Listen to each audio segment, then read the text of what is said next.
Good evening, and welcome back to Bedtime and Historian. Have you ever wondered what it would feel like to be born into a kingdom where no one quite agreed who the king truly was, where castles rose not only for protection, but for suspicion, and where even loyalty could change with the weather? So, before you get comfortable, take a moment to like the video and subscribe, but only if you genuinely enjoy what I do here. And if you feel inclined, share your location and local time in the comments. It is always quietly remarkable to see where in the world these stories travel as the evening settles. Now, dim the lights, maybe turn on a fan for that soft background hum, and let's ease into tonight's journey together. In the 12th century, England was not at ease. The fields were still tilled, the sheep still sheared, bread still baked in village ovens, but beneath this steady rhythm lay uncertainty. For nearly 2 decades the kingdom had been unsettled by a dispute over succession.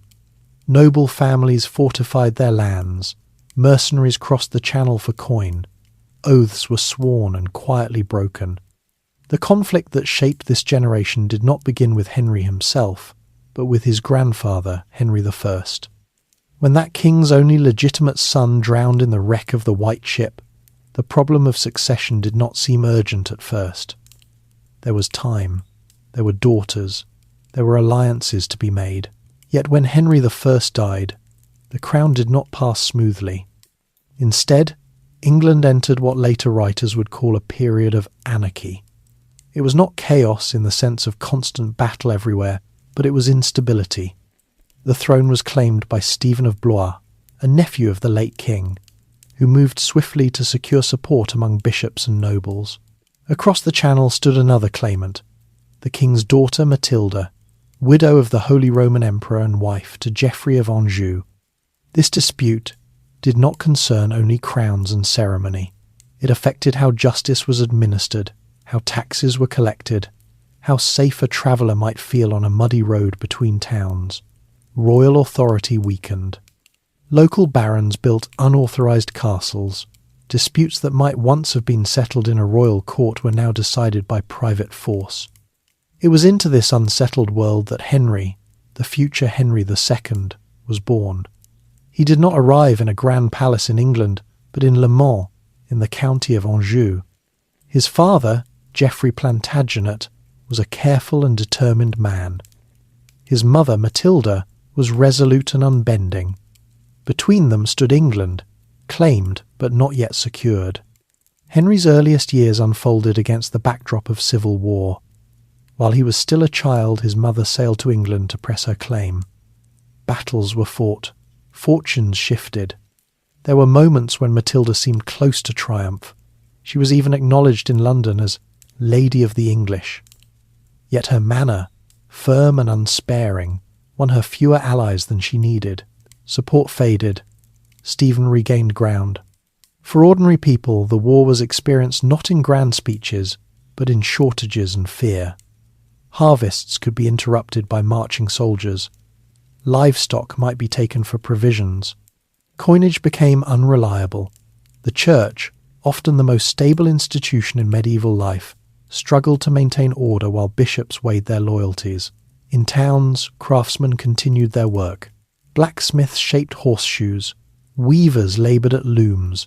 Markets opened on appointed days. Yet even there, conversations circled around uncertainty. Which lord now held the nearby castle? Which banner flew above its tower? Would taxes be demanded twice? The political climate was one of negotiation and caution. Alliances were rarely permanent. A noble might support Stephen one year and Matilda the next, depending on prospects of reward or protection. The concept of a single, unquestioned sovereign had grown fragile. Young Henry would have heard these matters discussed long before he fully understood them. His education was not limited to Latin grammar and scripture. It included watching adults manoeuvre for advantage. It included observing how titles could shift and how promises required enforcement. Unlike some princes who grew up in settled courts, Henry's childhood involved movement. He crossed between Anjou and Normandy. He was introduced to barons who owed loyalty to his father and to others who doubted his family's prospects. He learned to ride early and vigorously. Contemporary accounts suggest a boy energetic, quick to anger, and quick to recover. The culture of his upbringing blended French and English influences. In Anjou, court life was practical rather than ornate. Meals were substantial but not elaborate: bread, meat stews, wine diluted with water. Nobles dressed in wool and linen trimmed with fur in winter. Armour was heavy, and weapons were tools as much as symbols. Religion shaped daily rhythms. Monasteries punctuated the countryside. Bells marked hours. Children of noble families were expected to respect clerical learning, though not always to imitate clerical restraint. Henry would later show a lifelong familiarity with scripture and canon law, not out of monastic devotion, but from practical necessity. While he was still a boy, he was brought briefly to England, a land he was expected to rule but did not yet control. There he saw firsthand the effects of divided authority. Some regions prospered under careful local governance. Others bore scars of skirmishes and opportunistic raids. The experience did not produce in him sentimental attachment. It produced assessment. Henry was observant. Chroniclers note his sharp memory and his habit of moving restlessly even while listening. He absorbed information constantly. Meanwhile, the broader European world offered its own pressures. France was consolidating under the Capetian kings. The papacy asserted authority in matters of reform and discipline. Trade networks connected ports across the Channel and beyond. Wool from English sheep found markets in Flanders. Silver coinage moved through hands in both villages and royal treasuries. Economic pressures were real. Sustaining armies required revenue. Supporting loyalty required land grants. Without stable income, no ruler could secure obedience for long. The civil war in England had strained royal finances. Castles built without authorization stood as reminders that local power could grow quickly when central power weakened. Henry's father, Geoffrey of Anjou, focused on securing Normandy, a crucial duchy across the Channel. Control of Normandy meant leverage in English politics. Geoffrey was methodical. He trained his son not only in warfare, but in governance.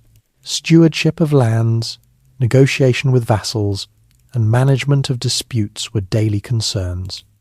As Henry approached adolescence, the conflict in England began to tire its participants. Neither Stephen nor Matilda could deliver decisive victory. Nobles desired stability more than triumph. Gradually, the possibility of compromise emerged. Henry, still young, began to act more directly. He travelled to England with a small force, not yet strong enough to seize the crown, but sufficient to signal intent. He negotiated. He observed. He learned who might one day support him. For villagers in England, these shifts were distant yet consequential. They wanted predictable justice. They wanted assurance that crops would not be seized arbitrarily. They wanted sheriffs who answered to a single authority. It is easy to imagine medieval life as unchanging, but it was not static. Roads connected regions. News travelled by riders and clergy. Markets spread information as much as goods. People knew when power was contested. They adjusted accordingly. Henry's temperament was shaped by this environment of adjustment. He did not grow into a ruler who preferred quiet retreat. He thrived on movement. He slept little. He hunted vigorously. He read dispatches while travelling on horseback. The uncertainty of his youth did not weaken him. It trained him. In 1153, a settlement was finally reached. Stephen would remain king for his lifetime, but Henry would be recognised as his heir. The agreement did not erase years of tension, but it marked a turning point. For the first time, Henry's path to the English crown seemed clear. When Stephen died the following year, Henry became King of England.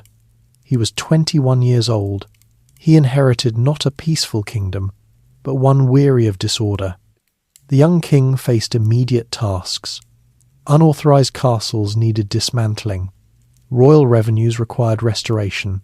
Sheriffs had to be evaluated, replaced if necessary. The machinery of governance, neglected or misused during years of rivalry, demanded repair. The political climate remained cautious. Nobles who had prospered under weak central control did not eagerly surrender autonomy. The Church, influential and widespread, expected respect and cooperation. The French king watched carefully, aware that Henry now controlled vast territories beyond England. Henry's ambitions extended beyond simple consolidation. He envisioned authority that functioned consistently across his lands. Law should not vary entirely by whim. Royal justice should reach beyond immediate court circles. For common people, such ideas translated into practical hopes: fewer arbitrary tolls, more predictable courts, protection against minor lords who overstepped boundaries. Stability did not promise prosperity for all, but it offered structure. Henry's upbringing, in a fractured realm, had taught him that power unattended decays. He was determined not to let the crown become symbolic. He intended it to be active, visible, and effective. As he settled into kingship, he carried within him both inheritance and memory, the memory of contested banners, divided loyalties, and fragile agreements. Those early impressions would guide decisions that shaped not only his reign, but the future of English governance. If you had grown up in such a world, would you have longed for peace above all else, or would you have sought control, believing that only firm authority could prevent the return of uncertainty? Henry chose the latter path. The century in which he lived did not reward hesitation. It rewarded vigilance. And as his reign began, the work of rebuilding had only just started. The settlement that named Henry heir did not erase the years that had shaped him. When he stepped into kingship, he carried with him not only a title, but the long shadow of his mother's struggle. To understand the direction he would take, it is necessary to return to the woman who had first claimed the English crown, and to the war that defined his childhood. Matilda had been raised in expectation of authority. As the daughter of Henry I, she had grown accustomed to courtly discipline and formal ceremony. She had lived in Germany as empress, absorbing the etiquette of imperial courts, where hierarchy was strict and rank carefully observed. When she returned to claim England, she expected recognition of her right. What she encountered instead was resistance not only from rival claimants, but from a political culture uneasy with female sovereignty. The English baronage had sworn to accept her as heir during her father's lifetime, yet oaths made in security can dissolve under pressure. When Henry I died, Stephen of Blois moved quickly, securing London and gaining support from influential clergy. Speed, in that moment, mattered more than principle. The civil war that followed did not resemble continuous battlefield confrontation. It unfolded through sieges, shifting alliances, and local rivalries. Castles multiplied across the countryside. Some were erected without royal permission, constructed hastily from timber and earth. They became centres of localised authority. From their towers, lords imposed tolls and asserted jurisdiction. In villages near contested lands, life narrowed. Peasants still ploughed fields using heavy oxen teams. They still gathered at parish churches, where stone walls provided shelter from wind and rain. But they paid closer attention to rumour. A new banner on a hilltop could signal a change in obligations. Grain stores might be requisitioned by one faction, then demanded again by another. Henry's early awareness of these realities formed gradually. As a boy, he would have heard reports of sieges and negotiations discussed at his father's court. Geoffrey of Anjou focused his efforts on Normandy, recognising that control there strengthened their position. Henry watched his father balance diplomacy and force. He saw that ambition required patience as well as courage. Matilda's campaign in England revealed another lesson. She was intelligent and resolute, but she did not easily adapt to the expectations of English nobles. Chroniclers suggest that she could be stern in manner. In a political culture where personal bonds and gestures of deference carried weight, her insistence on authority sometimes alienated potential allies. When she briefly gained control of London, anticipation filled the city. Merchants hoped for clarity in taxation. Guild members wanted predictable regulation of trade. Yet tensions rose quickly.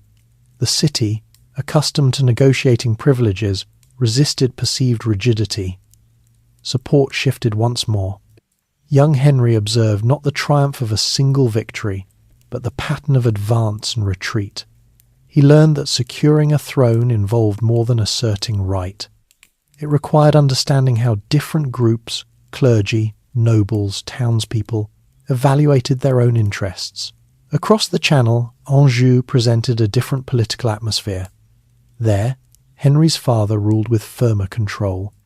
The countryside was dotted with fortified residences, but authority flowed more clearly from the count. Henry's education combined martial training with administrative exposure. He learned to assess land revenues, to understand feudal obligations, and to judge the reliability of vassals. Daily life in these territories followed seasonal cycles. Autumn meant harvest and the pressing of grapes for wine. Winter required careful storage of grain and salted meat. Nobles hunted not only for sport, but to demonstrate vigour and authority. Clothing reflected rank. Fine wool cloaks for lords, simpler garments for retainers. Monastic communities copied manuscripts by candlelight, preserving theological and legal texts that shaped governance. Religion influenced politics profoundly. Bishops controlled significant lands. Their support lent legitimacy to claims. The papacy, engaged in reform movements, expected rulers to uphold ecclesiastical discipline. Henry grew accustomed to seeing political questions intertwined with spiritual authority. By adolescence, he had begun to act with increasing independence. He crossed to England more than once during the later years of Stephen's reign. These expeditions were not overwhelming military campaigns. They were calculated demonstrations. Henry aimed to show presence, to build recognition among barons weary of uncertainty. During one such visit, he experienced firsthand the varied condition of the kingdom he hoped to inherit. Some shires functioned with relative order under capable local officials. Others suffered from neglect. Royal justice had become inconsistent. Sheriffs sometimes acted in self-interest, exploiting gaps in oversight. The Civil War had also altered economic patterns. Trade through ports such as Southampton continued, but insecurity discouraged long-distance ventures. Coinage sometimes lost uniformity, complicating transactions. Land values fluctuated depending on proximity to contested zones. Henry absorbed these realities with a practical eye. He was not inclined toward despair over disorder. He viewed instability as a problem to be addressed methodically. His temperament favoured action over reflection. Chroniclers later noted his relentless energy. He could ride long distances, conduct meetings, and inspect accounts without apparent fatigue. The Treaty of Wallingford, which secured his succession, marked the formal end of active hostilities. Yet it also highlighted a broader truth. The English political community desired continuity more than prolonged rivalry. Stephen's agreement to recognise Henry as heir reflected exhaustion as much as compromise. In the months following the treaty, Henry strengthened relationships with key nobles. He confirmed certain privileges while signalling that royal oversight would return. He began to consider not only how to claim the crown, but how to exercise it differently from his predecessors during the war. Meanwhile, the broader European landscape continued shifting. The Capetian monarchy in France sought to consolidate authority over powerful vassals. The Holy Roman Empire navigated its own tensions between imperial and papal claims. Trade routes connected English wool to Flemish weavers. Political decisions in one region affected economies in another. For ordinary English households, the promise of a recognised heir brought cautious hope. Stable succession meant fewer competing demands. It suggested that legal disputes might once again be resolved through royal courts rather than private force. When Stephen died, Henry's accession did not provoke widespread resistance. The kingdom had endured enough division. Yet accession did not guarantee loyalty. Many barons retained fortified positions established during the war. Dismantling unauthorised castles became one of Henry's earliest priorities. This decision reflected lessons drawn from his mother's struggle. Authority required visible enforcement. Castles symbolised autonomy. By ordering their destruction or incorporation into royal control, Henry signalled that the era of fragmented power was ending. At the same time, he understood the importance of reconciliation. Confiscation without negotiation could reignite conflict. He balanced firmness with calculated concession, confirming titles where feasible while reclaiming crown lands that had been appropriated. The influence of his parents remained evident. From Matilda, he inherited determination and belief in rightful authority. From Geoffrey, he learned administrative discipline and the value of territorial consolidation. The Civil War had been both warning and education. In towns, the reassertion of royal governance gradually altered daily routines. Sheriffs reported more directly to the crown. Courts resumed more regular sessions. Merchants adjusted to standardized tolls. The sense of unpredictability lessened, though it did not disappear entirely. Henry's personal habits also reflected his upbringing in unsettled times. He ate quickly, preferring function over ceremony. He listened while moving, often discussing matters while riding.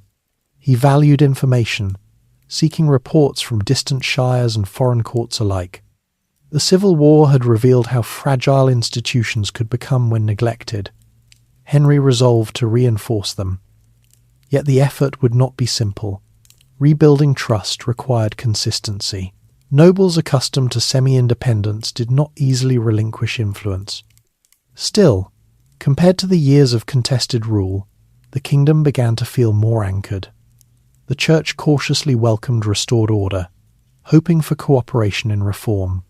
Peasants continued their agricultural cycles, now with slightly greater assurance that demands upon them would be predictable. The Empress Matilda did not fade entirely from the political landscape. She returned to Normandy, advising her son. Though she never wore the English crown, her persistence had secured his path. Henry valued her counsel, though he did not always mirror her approach. If you consider the environment that formed him years of divided allegiance, watching a mother assert claim against entrenched resistance, you may see how deeply the experience marked him.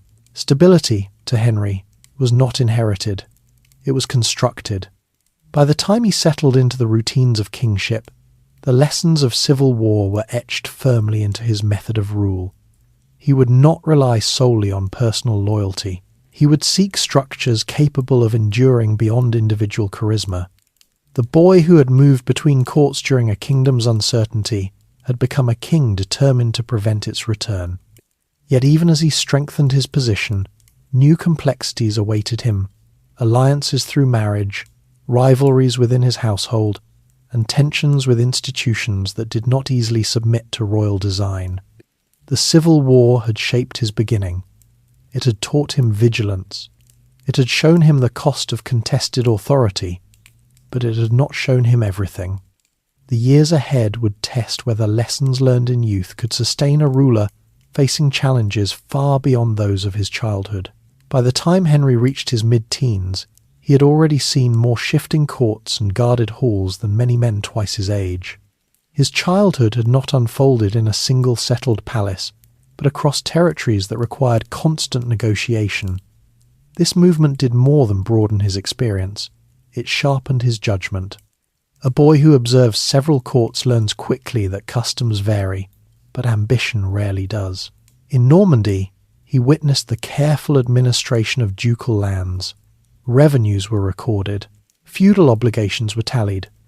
Officials kept accounts not only of rents, but of services owed in knights and supplies. Governance there required vigilance, as Norman nobles were powerful and accustomed to asserting privileges. Henry saw how authority could be maintained through oversight rather than spectacle. In Anjou, the rhythm of life was shaped by both agriculture and martial expectation. Vineyards required tending, and trade routes linked inland markets to coastal ports. Yet every noble household maintained readiness for conflict. Armour was inspected regularly. Horses were trained for endurance. The expectation of sudden mobilization was woven into daily routine. Henry's education followed this dual pattern. He studied Latin and law under clerical tutors, absorbing the language of charters and scripture. At the same time, he trained in horsemanship and the use of weapons. He learned how to command attention without elaborate ceremony. His voice, chroniclers would later note, could carry authority even in informal settings. The courts he moved through were not purely political arenas, they were social communities. Meals were communal, eaten in great halls warmed by central hearths. Stewards oversaw distribution of bread and ale. Minstrels performed, recounting tales of past rulers and heroic deeds. Yet beneath these routines, calculations persisted. Alliances were strengthened over shared tables. Information was exchanged quietly between courses. During these years, Henry began forming relationships that would later prove valuable. Some young nobles trained alongside him, forging bonds through shared experience. Others observed him as a potential future sovereign, measuring his temperament. His energy was evident. He rarely remained idle. He listened attentively to reports from travellers and envoys. Across the Channel, England remained under Stephen's rule, though the succession agreement loomed in the background. Henry's visits there grew more purposeful. He was no longer merely the son of a claimant, he was recognised heir. This status altered how he was received. Barons assessed his capabilities, gauging whether he could provide the stability they desired. The English countryside during these visits presented contrasts. In some regions, agriculture had recovered from the disruptions of war. Wheat fields stretched in ordered rows. Village mills ground grain beside steady streams. Parish churches, built of stone or timber, stood as focal points of community life. In other areas, abandoned fortifications and scarred earth reminded observers of recent strife. Markets resumed fuller activity as security improved. Wool merchants negotiated with Flemish traders. Craftsmen produced leather goods, metal tools, and textiles for local consumption. The circulation of coin regained consistency as royal oversight strengthened minting practices. Henry paid close attention to these economic details. He understood that effective rule depended on revenue. Without reliable income, promises could not be fulfilled. He reviewed accounts with care, questioning discrepancies and pressing officials for clarity. His habit of engaging directly with administrative matters set him apart from rulers who preferred ceremonial distance. Meanwhile, the broader European environment demanded awareness. The French king, Louis VII, maintained influence over territories neighbouring Henry's holdings. Relations between vassal and overlord were complex. Though Henry controlled extensive lands in France through inheritance and marriage prospects, he remained technically a vassal to the French crown for those territories. This dual position required diplomatic precision. It was during this period that marriage negotiations intensified. The prospect of union with Eleanor of Aquitaine emerged as both opportunity and challenge. Aquitaine was vast and wealthy, stretching across much of southwestern France. Its culture differed from that of Normandy and Anjou, marked by courtly traditions and flourishing troubadour poetry. Aligning with such a region would significantly expand Henry's influence. Yet at this stage, Henry was still consolidating his immediate inheritance. His father's death in 1151 transferred to him the titles of Count of Anjou and Duke of Normandy.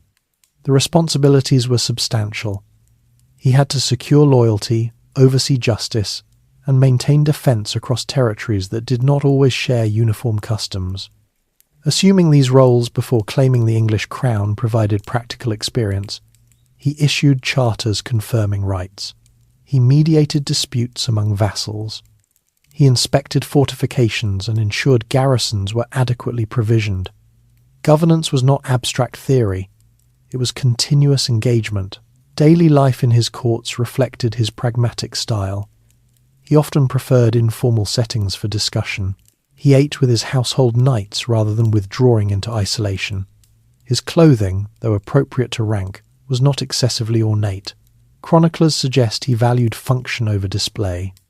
Religion remained central to public life. Feast days punctuated the calendar. Monastic communities continued copying manuscripts and offering hospitality to travellers. Bishops advised on moral and legal matters. Henry respected ecclesiastical structures, recognising their influence, yet he did not intend to subordinate royal authority entirely to clerical preference. As Stephen aged and his health declined, anticipation of transition grew. Nobles calculated future alignments. Clergy considered how the new reign might affect reform initiatives. Town leaders prepared petitions seeking confirmation of privileges. Henry's approach during this interim was measured. He avoided premature assertion that might provoke conflict. Instead, he strengthened networks quietly, ensuring that when the crown passed, his position would be secure.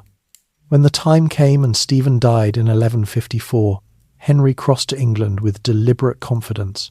His coronation marked not a dramatic upheaval, but a carefully managed transition. The kingdom, weary of instability, welcomed continuity. The young king now faced the task of transforming experience into policy. His exposure to multiple courts had shown him variations in administration. He began considering how to integrate effective practices across his domains. He aimed to create systems that functioned beyond individual personalities. In England, this meant re-establishing the authority of royal courts. It meant reviewing land grants made during the Civil War and reclaiming crown properties where possible. It meant assessing sheriffs for competence and loyalty. The political climate remained cautious but hopeful. Barons sought reassurance that their rights would be respected. Townspeople desired protection for trade. Clergy expected cooperation in spiritual matters. Henry's restless energy became a defining feature of his reign. He travelled extensively, rarely remaining long in one place. This mobility allowed him to observe conditions firsthand. It also signalled presence, reminding subjects that the crown was active. His experiences as a youth moving between courts had accustomed him to such travel. He did not view it as inconvenience, but as necessity. Governance required visibility. As he settled into kingship, the foundations laid during his formative years guided his decisions. The instability of his childhood had taught him that authority must be both asserted and organised. Courts must function predictably. Revenues must be tracked. Fortifications must serve the crown rather than undermine it. The boy who had once watched alliances shift across Europe now commanded one of the most extensive realms in Western Christendom. Yet he did not approach his responsibilities with complacency. He understood how easily fragmentation could return. If you imagine yourself in his place young, energetic, inheriting lands that stretched across seas and languages, you might feel both exhilaration and burden. Henry embraced the burden. His upbringing had prepared him to see governance not as privilege alone, but as continuous labour. The years ahead would test whether his administrative instincts could withstand pressures from powerful institutions and even from within his own household. For now, however, the realm appeared steadier than it had in decades. The lessons learned in boyhood courts began to shape the policies of a king intent on order. When Henry inherited Anjou and Normandy from his father, the transition did not pause for ceremony. Titles transferred quickly, and with them came immediate expectation. Vassals required reassurance. Accounts required inspection. Borders required defence. The weight of Anjou was not symbolic. It was administrative, military, and financial all at once. Anjou itself was a land shaped by rivers and vineyards, by fortified towns and scattered rural estates. The Loire Valley provided both agricultural wealth and strategic pathways. Control of river crossings meant influence over trade. Henry understood that maintaining authority here required close attention to local lords who had grown accustomed to negotiation with his father. Normandy presented a different landscape. Its ports connected directly to England, making it a crucial bridge across the Channel. Its nobility traced lineage to those who had conquered England generations earlier. These nobles possessed martial tradition and a sense of inherited privilege. Henry's task was to command their loyalty without diminishing their dignity. Assuming leadership over these territories at a young age demanded discipline. Henry conducted regular assemblies where vassals swore renewed allegiance. He confirmed certain charters to signal continuity. At the same time, he scrutinized grants that might weaken ducal control. He aimed to preserve stability while reinforcing central authority. Daily life in these regions reflected structured hierarchy. Manor houses managed surrounding fields through reeves and stewards. Peasants cultivated wheat and barley, owed labour services, and paid rents in kind. Artisans in towns produced metal goods, cloth and tools for both local use and export. Markets gathered weekly, regulated by ducal officials who ensured tolls were collected properly. Henry's presence altered rhythms. His court travelled frequently, bringing scribes, knights and advisers into towns that rarely saw such concentration of power. With the court came petitions, disputes over land boundaries, inheritance conflicts, complaints about local officials. Henry listened, often while pacing, questioning both sides before issuing judgment. He showed early interest in record-keeping. Written documentation provided leverage. Charters sealed with wax carried authority across distances. Henry encouraged systematic documentation, recognizing that memory alone could not sustain governance over expansive lands. Beyond immediate territories, political relationships demanded care. The French king, Louis VII, remained overlord for Henry's continental holdings. Their relationship combined rivalry and necessity. Henry's expanding influence through inheritance and negotiation risked unsettling Capetian dominance. Diplomatic encounters between the two were formal, yet edged with calculation. The Church played a stabilizing yet assertive role. Bishops oversaw dioceses that spanned across political boundaries. Monasteries held significant land and wealth. Henry cultivated relationships with leading ecclesiastical figures, understanding that their support reinforced legitimacy. Yet he remained mindful that clerical authority could also challenge secular control. Within his own household, Henry began shaping a court culture that reflected his temperament. He preferred efficiency over elaborate ritual. Meals were practical, though plentiful. He discouraged excessive ceremony, valuing productivity. Advisors learned that discussions might occur at any hour. His stamina set expectations for those around him. The legal customs of Anjou and Normandy varied. Some disputes were resolved through local customary law. Others required ducal intervention. Henry sought consistency where possible, though he recognized that abrupt change could provoke resistance. His strategy involved gradual alignment of practices under central oversight. Economically, the territories demanded balanced taxation. Excessive levies could alienate merchants and landholders. Insufficient revenue limited military readiness. Henry reviewed fiscal structures carefully, aiming to ensure sustainable income. Ports in Normandy facilitated trade in wine, salt and wool, strengthening ducal finances. As he consolidated these lands, the prospect of marriage to Eleanor of Aquitaine became more immediate. Aquitaine, stretching from the Loire to the Pyrenees, was culturally distinct.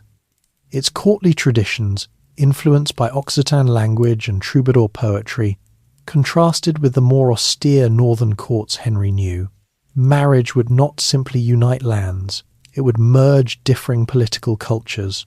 Eleanor herself was experienced and formidable. Recently divorced from Louis VII, she retained control over her duchy. Her lands were vast and economically significant.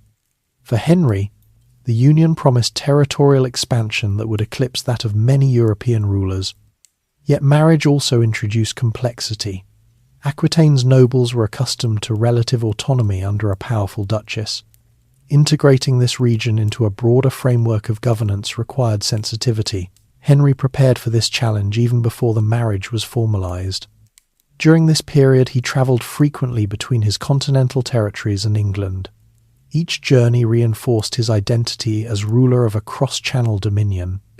The logistics of such movement were considerable. Ships transported horses, officials, and supplies. Weather could delay passage, yet Henry's determination kept him in motion. Ordinary people experienced these shifts indirectly. In Normandy, increased trade through ports signalled growing prosperity. In Anjou, ducal oversight of markets encouraged stability. Peasants continued seasonal labour, though their obligations were now more clearly defined under renewed authority. Henry's administrative reforms were not yet fully developed. but foundations were visible. He emphasized accountability among officials. He demanded reports and followed up on discrepancies. His memory for detail impressed and unsettled subordinates. Meanwhile, his mother, Matilda, remained an influential presence in Normandy. She offered counsel drawn from her own campaigns. Though she had failed to secure the English crown, she had not relinquished her belief in rightful governance. Henry respected her perspective, even as he adapted his approach. The political climate across his territories remained fluid. The Capetian monarchy watched his expansion carefully. Smaller lords evaluated whether alignment with Henry would secure advantage. The papacy observed developments with interest, aware that increased power concentrated in one ruler could reshape ecclesiastical dynamics. Henry's ambition was not merely territorial accumulation. He sought coherence. Lands under his rule should function with predictable justice and coordinated defence. This vision required time and persistence. As responsibilities multiplied, so did expectations. Nobles sought reward for loyalty. Clergy sought confirmation of privileges. Towns sought charters guaranteeing rights. Henry navigated these demands methodically, aware that excessive concession weakened authority, but rigid refusal invited dissent. In assuming the weight of Anjou and Normandy, he matured quickly. Youthful energy combined with practical experience, he demonstrated capacity not only for command, but for sustained governance. If you imagine inheriting such territories at 21, you might feel pressure to assert dominance dramatically. Henry instead chose systematic consolidation. He inspected fortresses, reviewed charters, strengthened alliances, and prepared for broader integration through marriage. The territories under his control formed a patchwork of customs and expectations. Aligning them required patience. He did not attempt to erase local identity, but he insisted on overarching loyalty. By the time he prepared to unite with Eleanor, Henry had already proven capable of maintaining order in lands inherited from his father. The stage was set for transformation. Marriage would expand his dominion dramatically, and with it, the complexity of governance. The boy who had once crossed seas amid uncertainty now commanded territories stretching across northern France and England. The weight he carried was heavy, but it was one he had been shaped to bear. The marriage between Henry and Eleanor of Aquitaine did not unfold in a quiet chapel removed from politics. It was an event that reshaped the balance of power in Western Europe. When they were wed in 1152, only weeks after Eleanor's marriage to Louis VII had been annulled, the union transferred to Henry control over one of the largest and most prosperous duchies in France. Aquitaine differed in tone and temperament from the lands Henry already governed. Its court was known for cultivated manners and literary expression. Troubadours composed verses in the Occitan language, celebrating ideals of loyalty and refined conduct. Noblewomen held visible influence within aristocratic society. Eleanor herself had presided over these traditions with confidence. For Henry, the marriage meant more than prestige. Aquitaine extended his authority deep into southern France. Its vineyards and agricultural estates generated significant income. Its ports opened access to Atlantic trade routes. The geographical breadth of his dominion now exceeded that of the French king, though technically he remained a vassal for these continental territories. The immediate challenge lay in integration. Aquitaine's nobles were proud and accustomed to relative independence. They had followed Eleanor willingly, but did not necessarily extend the same loyalty automatically to her new husband. Henry approached this carefully. He confirmed local privileges while asserting his presence through regular visits. Eleanor, for her part, was not a passive consort. She brought political experience and an established network of supporters. The partnership between them combined Henry's administrative energy with Eleanor's understanding of southern aristocratic culture, yet differences in temperament were visible. Henry favoured brisk decision-making and continuous movement. Eleanor valued ceremony and cultural patronage. Their court would reflect both influences. Life within their household expanded in scale. The combined territories required coordination across languages and customs. Scribes drafted charters in multiple regions. Messengers carried orders over long distances. The royal household became a mobile centre of governance, travelling between England and various continental residences. Daily life in Aquitaine contrasted with northern courts. Architecture incorporated lighter stone and broader courtyards. Meals included local wines and regional dishes. Courtly entertainments featured music and poetry. Henry did not discourage these traditions, but he remained focused on political consolidation. The political climate shifted quickly after the marriage. Louis VII regarded the union with suspicion. His former queen had transferred immense territories to a rival. Tensions between the French crown and Henry intensified. Though open warfare did not immediately erupt, rivalry became a constant undercurrent. In England, news of the marriage was received with interest and some apprehension. The expansion of royal territories promised prestige, but it also implied greater entanglement in continental affairs. English nobles recognised that their king's attention would often be divided across the Channel. Henry's approach to governance in England continued methodically. He dismantled remaining unauthorised castles and restored crown lands. Royal revenues improved as administrative oversight strengthened. Sheriffs were held accountable. Courts resumed regular circuits, allowing disputes to be heard under royal authority rather than local force. Meanwhile, Eleanor bore children who would become central to the future of the realm. The birth of sons strengthened dynastic security. Each child represented both promise and potential rivalry. In noble households, succession was rarely simple. Dividing territories among heirs could fragment authority. Henry considered succession carefully, though he was still young. He granted titles to his sons while retaining ultimate control. This strategy aimed to provide status without surrendering effective power. Yet it also planted seeds of expectation that would later grow more demanding. The economic networks across his territories deepened. English wool exports supported textile industries in Flanders.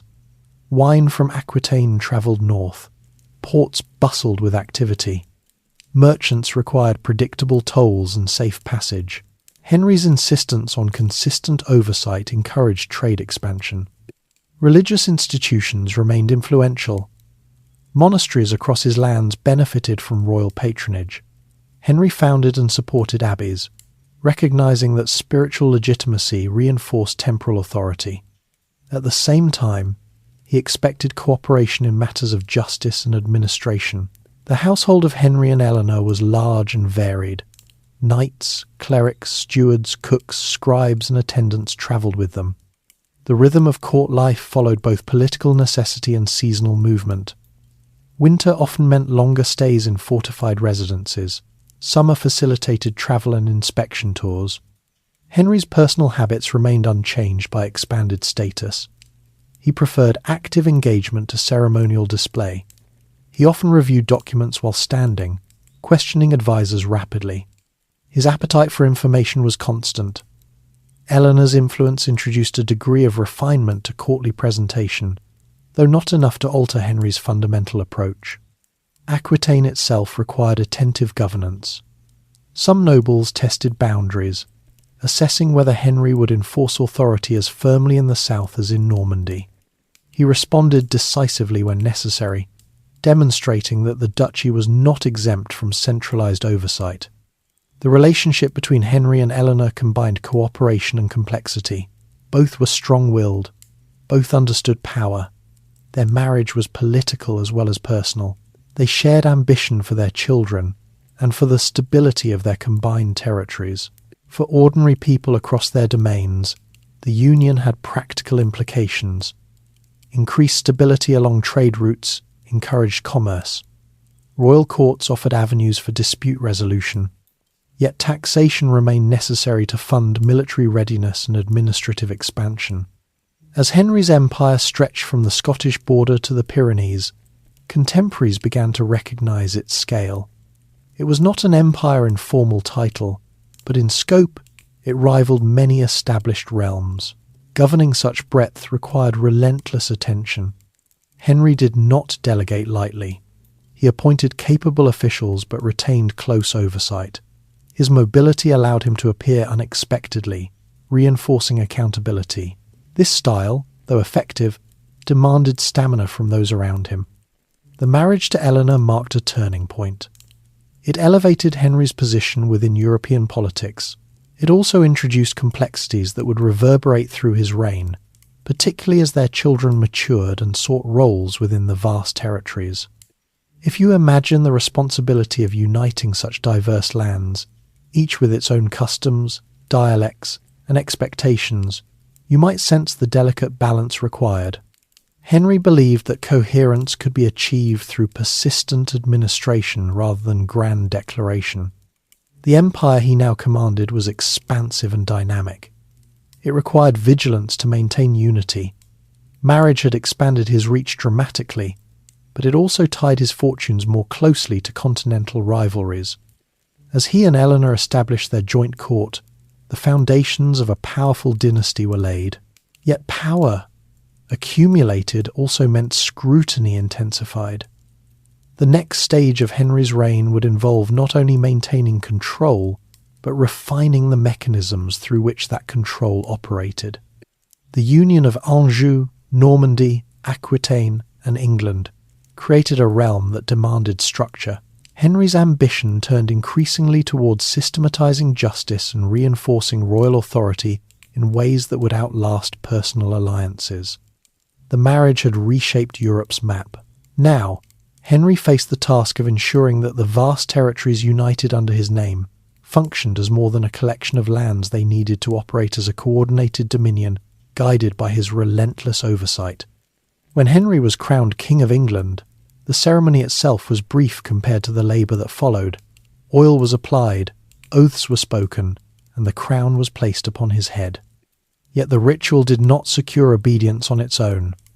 The kingdom he inherited had endured nearly 2 decades of inconsistent authority. The outward forms of kingship were intact, but the machinery beneath them required reconstruction. He began with symbols that carried practical weight.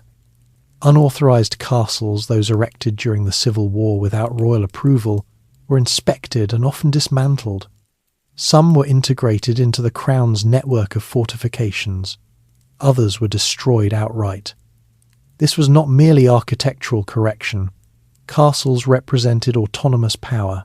Reducing their number signalled that the era of unchecked baronial assertion had ended. Henry reviewed the state of royal finances carefully. During the years of conflict, lands belonging to the crown had been granted away to secure temporary loyalty. Revenues that once flowed directly to the treasury had been diverted. He initiated inquiries into these grants, reclaiming properties where possible. In doing so, he restored a stable financial base necessary for sustained governance. The Exchequer, England's central financial institution, resumed regular function under his direction. Officials recorded payments, tallied debts, and issued receipts. The use of written records expanded, strengthening accountability. Henry valued documentation. It allowed him to manage a kingdom even when he was physically absent. In towns, the presence of royal officials grew more consistent. Sheriffs were evaluated not only for loyalty, but for competence. Some were replaced. Henry expected efficient tax collection and fair enforcement of law. These expectations were not abstract. He demanded reports and compared accounts. Discrepancies invited scrutiny. For ordinary villagers, these reforms meant gradual change rather than immediate transformation. Fields were still ploughed with heavy wooden ploughs drawn by oxen. Thatched cottages lined narrow paths. Parish priests continued to oversee baptisms, marriages, and burials. Yet the predictability of royal justice began to return. Disputes could once again be appealed beyond local lords.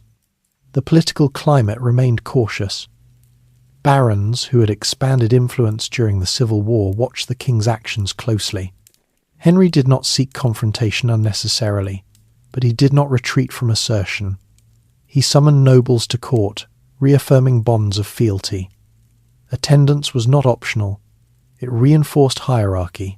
The Church welcomed stability, but remained vigilant regarding its own privileges. Bishops expected protection of ecclesiastical courts and recognition of clerical autonomy.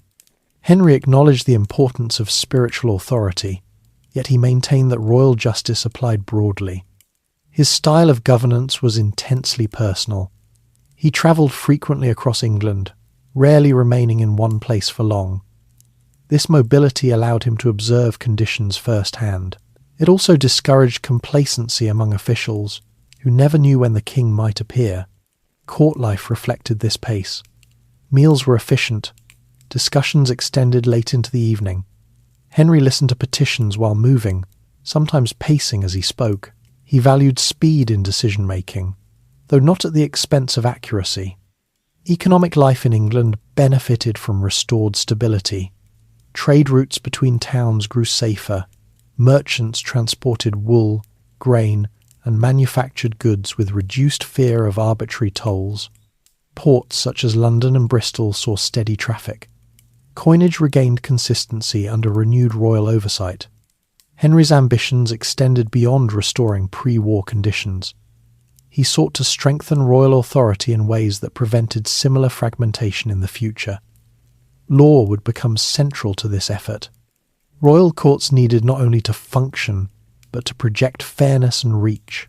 At the same time, he balanced attention between England and his continental territories. Crossing the Channel became routine. Ships carried horses and officials between ports. Weather could delay travel, but Henry seldom allowed obstacles to deter movement. His realm required coordination across seas. Eleanor's role in England was visible, though not dominant in administrative matters. She maintained courtly presence and supervised aspects of household management. Her influence was particularly notable in cultural patronage and in guiding the upbringing of their children. The births of additional sons strengthened dynastic prospects. Henry envisioned succession carefully, though the details remained fluid. He understood that dividing territories among heirs could undermine unity. For now, he retained primary control, granting titles without relinquishing authority. Social tensions in England did not disappear entirely. Regional loyalties persisted. Some areas remembered alliances formed during the Civil War. Henry addressed these through consistent oversight rather than dramatic confrontation. Agriculture remained the backbone of the economy. Harvest cycles dictated rural life. Fairs and markets offered opportunities for exchange. Royal reforms did not alter these rhythms, but they influenced the legal framework within which transactions occurred. Henry's insistence on written documentation extended to judicial proceedings. The development of standardized writs, formal written orders, allowed individuals to bring cases before royal courts. This innovation would gradually expand access to centralized justice. His temperament combined impatience with persistence. He could be abrupt, especially when confronted with inefficiency, yet he rarely abandoned objectives once established. Rebuilding a kingdom required endurance.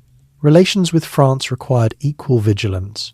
Though Henry's continental holdings were extensive, they remained technically subordinate to the French crown. Diplomatic encounters between Henry and Louis VII involved ceremony and calculation. Neither ruler trusted the other fully. Back in England, royal authority strengthened gradually. Castles, once symbols of fragmentation, now answered to the crown. Sheriffs operated under closer scrutiny. Revenues stabilized. The sense of uncertainty that had marked Henry's childhood began to recede. If you consider how a young king might approach such responsibility, you might imagine either hesitation or impulsiveness. Henry demonstrated neither. He acted methodically, guided by experience gained during years of observation. The crown he wore was not an ornament. It was a framework for administration. He understood that authority required structure. Laws needed clarity. Officials needed oversight. Revenues needed management. As the first years of his reign progressed, England grew more orderly. The kingdom did not become tranquil overnight, but it regained direction. Henry's focus increasingly turned toward refining legal systems that would bind his territories more securely than personal allegiance alone. The foundations laid during these early years prepared the way for reforms that would reshape English governance. Yet with expansion of royal justice would come friction. particularly with institutions accustomed to separate authority. The crown was secure. The machinery of rule was being restored. Ahead lay the challenge of aligning secular power with ecclesiastical privilege, a tension that would test Henry's determination and alter the course of his reign. The work of rebuilding did not slow once the immediate symbols of disorder had been addressed. Removing unauthorized castles and restoring crown lands were only the beginning. Henry understood that a kingdom could not depend solely on visible demonstrations of authority. It required systems that functioned even when the king was elsewhere. England, in particular, demanded careful structuring. The royal court became less a ceremonial centre and more a moving administrative hub. Wherever Henry travelled, clerks accompanied him with chests of documents. Rolls of parchment recorded payments, fines, and settlements. The habit of writing things down, once limited to monastic record-keeping and major charters, expanded steadily into daily governance. At the Exchequer, officials met regularly to audit sheriffs and other royal officers. They sat before a checkered cloth used for counting and calculation while accounts were read aloud and compared against recorded sums. Errors required explanation. Debts were carried forward with notation. This practice fostered discipline among local officials who now knew their work would be reviewed methodically. Henry's emphasis on accountability extended beyond finances. He expected sheriffs to enforce law without exploiting their position. Complaints about misconduct were investigated. In some cases, he replaced officials whose loyalty or competence he questioned. This was not done impulsively. It followed inquiry. Yet the effect was clear. Royal office was conditional, not inherited by habit. In towns, this oversight brought gradual consistency. Market tolls were standardized. Royal charters confirmed trading privileges. Urban communities appreciated clarity. Guilds organized production of goods, textiles, metalwork, leather, under regulations that now aligned more closely with royal policy. Rural life remained tied to seasons, but the legal environment shifted. Peasants who once depended solely on local lords for justice could increasingly appeal to royal courts through formal writs. These writs, issued in the king's name, summoned parties to appear before justices. The availability of such recourse did not eliminate local power, but it introduced an alternative authority. Henry's reforms also touched military obligations. Rather than relying exclusively on feudal levies, knights who owed service in exchange for land, he expanded use of scutage, a payment made in lieu of military service. This provided the crown with funds to hire professional soldiers when needed. It reduced dependence on potentially unreliable baronial contingents. The political climate across England adjusted to these measures. Some nobles appreciated the predictability that royal oversight offered.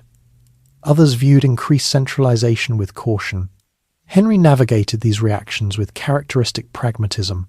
He granted concessions when strategically useful but avoided weakening his position. The Church observed these developments attentively. Ecclesiastical courts traditionally handled matters involving clergy and certain moral issues. Henry did not immediately challenge these jurisdictions.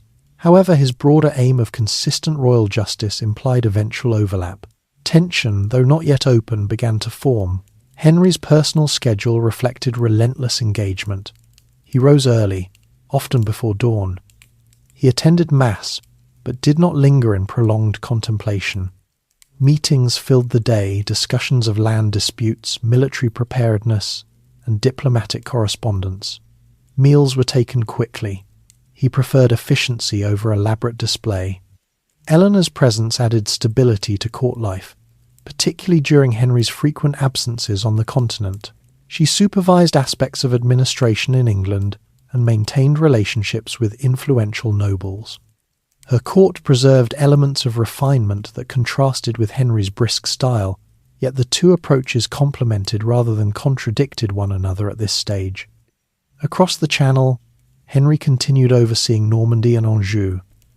Coordination between English and continental administrations required careful timing. Messages travelled by ship and horseback. Delays were common, but Henry mitigated them through overlapping networks of trusted officials. Economic conditions improved steadily. Wool exports increased as merchants felt safer transporting goods. Flanders remained a key partner, its textile industry reliant on English raw materials. Revenue from customs duties contributed to royal income. Stability encouraged investment in infrastructure, including bridges and roads maintained under local supervision. In the countryside, life retained its familiar pattern. Villagers gathered for harvest festivals. Tithes were paid to local churches. Seasonal fairs brought traders from neighbouring regions. Yet even these rural rhythms felt the influence of centralization. Royal forest laws, for example, defined areas where hunting was restricted to preserve game for the crown. This sometimes provoked resentment among those accustomed to freer use of woodland. Henry did not ignore such tensions. He weighed the benefits of regulation against potential unrest. His aim was not to burden subjects unnecessarily, but to ensure predictable governance. Where adjustments were required, he implemented them incrementally. Legal innovation became increasingly prominent. The development of standardized procedures allowed disputes to be handled systematically. Trial by jury began to emerge in rudimentary form, with groups of local men sworn to present facts under oath. This practice strengthened royal courts while incorporating community knowledge. The impact of these reforms extended beyond immediate cases. They fostered expectation that justice could be sought beyond immediate lordship. Over time, this would alter the balance between crown and nobility. Henry's temperament remained consistent. He valued information, demanded precision, and reacted sharply to inefficiency. Yet he also demonstrated capacity for strategic patience. He did not attempt to overhaul every institution simultaneously. Instead, he built gradually, reinforcing structures year by year. Internationally, his power continued to attract attention. The scale of his dominion, England, Normandy, Anjou, Aquitaine, created what contemporaries sometimes referred to as an empire in all but name. Managing it required constant negotiation with the French crown, whose authority he acknowledged formally while surpassing it in territorial extent. Within his household, the upbringing of his sons advanced.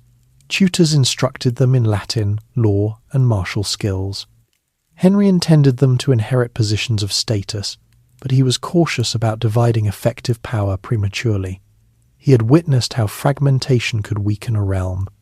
Social life at court combined administrative intensity with moments of recreation. Hunting remained a favoured activity, both for sustenance and demonstration of vigour. Hawking expeditions provided occasions for informal discussion among nobles. Yet even in leisure, political considerations persisted. As the years progressed, England's recovery from civil war solidified. Castles, once symbols of division, were integrated into royal defence. Courts operated with growing regularity. Financial oversight reduced corruption. The kingdom's sense of direction strengthened. Still, centralization inevitably generated friction. Nobles who valued autonomy watched carefully. Clergy, mindful of ecclesiastical privilege, observed developments in royal justice. Henry was aware that consolidation could provoke resistance if perceived as overreach. If you imagine the delicate balance he maintained, strengthening authority without igniting widespread opposition, you may appreciate the patience required.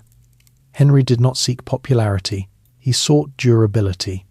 By the midpoint of his reign's first decade, the foundations of a more coherent England were visible. Administration functioned with renewed energy. Law gained structure. Revenues stabilized. The realm, once fractured, now operated under consistent oversight. Yet the very success of these reforms would lead Henry into more complex conflict.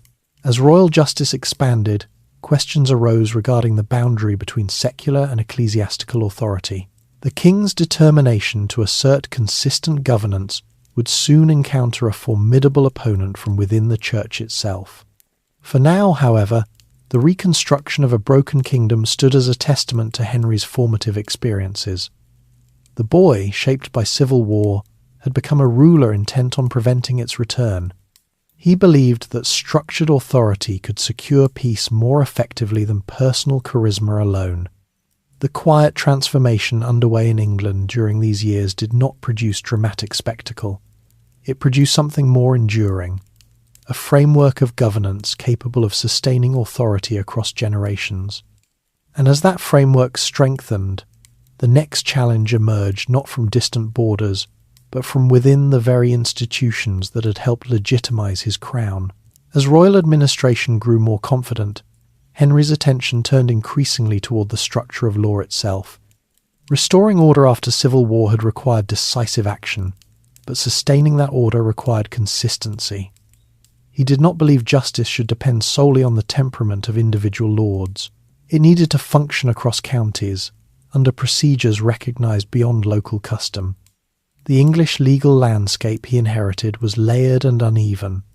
Local courts overseen by lords handled most disputes involving tenants. Shire courts, presided over by sheriffs, addressed broader matters. Ecclesiastical courts governed issues involving clergy, marriage and morality. Trial by ordeal, where the accused might grasp hot iron or be submerged in water to determine guilt, remained an accepted practice. The system functioned, but it lacked coherence. Henry's reforms did not abolish older customs outright. Instead, he expanded the reach of royal courts. Central to this effort was the increased use of writs, formal written orders issued in the king's name. A writ could command a sheriff to summon parties to court or require investigation into a complaint. By standardizing these documents, Henry created predictable entry points into royal justice. The Assize of Clarendon, issued in 1166, marked a significant step. It established procedures for presenting serious crimes before royal justices. Groups of local men were sworn to identify suspects under oath, a precursor to later jury systems. This method strengthened the Crown's involvement in criminal cases, ensuring that offences such as robbery and murder fell under royal scrutiny. These changes were not abstract legal theory. They altered how ordinary people experienced justice. A villager whose livestock had been stolen could now appeal beyond the immediate lord's court. A dispute over land boundaries could be resolved by royal judges travelling on circuit. The presence of these justices reinforced the sense that the Crown was actively engaged in local affairs. Henry's motivations combined principle and pragmatism. Centralised justice reinforced loyalty. It also generated revenue through fines and fees. Moreover, consistent legal procedures reduced the likelihood of private retaliation that could destabilise regions. Travelling justices became an essential part of governance. They rode from county to county, carrying royal authority with them. Their visits required preparation. Local officials assembled records and summoned juries. Inns and monasteries provided lodging. The circuit system allowed Henry to extend oversight without permanent presence in every location. The Church observed these developments with interest and caution. Ecclesiastical courts maintained jurisdiction over clergy and certain moral matters. Henry did not initially challenge this division directly. However, the expansion of royal justice inevitably touched cases involving clerics accused of secular crimes. Clerical privilege, often referred to as benefit of clergy, allowed members of the Church to be tried in ecclesiastical courts rather than secular ones. These courts imposed spiritual penalties rather than corporal punishment. Henry began to question whether this arrangement sufficiently addressed serious offences committed by clergy. His concern was partly administrative. Allowing separate jurisdictions for serious crimes risked weakening royal authority. It also created perception of unequal justice. The number of clerics ranging from bishops to minor functionaries was substantial. The boundary between religious and secular identity could be fluid. At court, discussions about legal reform grew more frequent. Advisers debated the extent to which the Crown should assert authority over ecclesiastical matters. Henry, guided by his commitment to structured governance, leaned toward integration. The political climate, though stable compared to earlier decades, remained sensitive. Nobles appreciated the predictability of law, but watched for signs of excessive centralization. The Church, a powerful institution with international connections, defended its privileges vigorously. Daily life for most people continued along familiar lines. Fields were planted and harvested, markets convened. Monastic communities followed canonical hours of prayer. Yet beneath these rhythms, legal expectations shifted. Royal justice became a tangible presence. Henry's temperament influenced the pace of reform. He preferred active engagement. He questioned judges about cases. He reviewed legal innovations personally. His memory for detail allowed him to track developments across counties. The Assize of Northampton in 1176 built upon earlier reforms, refining procedures and strengthening royal oversight. It addressed issues of land tenure and clarified jurisdiction. These measures further embedded the Crown's role in dispute resolution. Such reforms required trained officials. Henry relied increasingly on clerks educated in canon and Roman law. Their expertise supported drafting of writs and interpretation of precedent. Ironically, the very clerical learning that strengthened royal administration would contribute to future conflict with ecclesiastical authority. The expansion of law also influenced social perception of kingship. The crown was no longer distant and symbolic. It functioned as arbiter in everyday disputes. This fostered loyalty among those who benefited from impartial judgment. Yet centralization inevitably produced resistance in subtle forms. Some lords preferred resolving disputes privately. Some ecclesiastical leaders viewed encroachment on clerical privilege as threat to spiritual autonomy. Henry navigated these concerns carefully, though his patience had limits. If you consider the complexity of medieval society, where spiritual belief intertwined with governance, where local custom carried centuries of weight, you may see how delicate this balance was. Henry believed that consistency served the common good, but not all shared his perspective. The legal reforms also strengthened the Crown's financial position. Fines and fees from royal courts supplemented revenue. This allowed Henry to maintain flexibility in military affairs and diplomatic negotiations. Across his continental territories, similar principles influenced governance, though implementation varied. Normandy and Anjou had their own legal traditions. Henry sought coherence without erasing local identity. The seeds of conflict with the Church were sown during these years. Henry's determination to assert royal jurisdiction in cases involving clergy would soon encounter resistance from an unexpected source, one who had once been his ally. For now, the legal landscape of England grew more structured. Royal writs circulated widely. Travelling justices reinforced authority. Communities adjusted to new procedures. The boy shaped by disorder had become a king determined that justice operate beyond the reach of private influence. He believed that law, consistently applied, could secure unity more effectively than fluctuating allegiance. As royal courts expanded and clerical privilege came under scrutiny, the relationship between crown and church approached a turning point. The reforms that strengthened Henry's rule would soon test his capacity to manage institutions as resolute as himself. The framework of law was nearly in place. The question that remained was how far it would extend, and who would accept its reach. As royal justice extended its reach, the boundary between secular and ecclesiastical authority became more than a matter of theory. It became immediate and personal. Henry had long relied on capable clerics within his administration. Many of his most effective officials were educated in church institutions. Among them was Thomas Becket, a man whose rise had once seemed to affirm harmony between crown and clergy. Becket had not begun his career as a quiet theologian.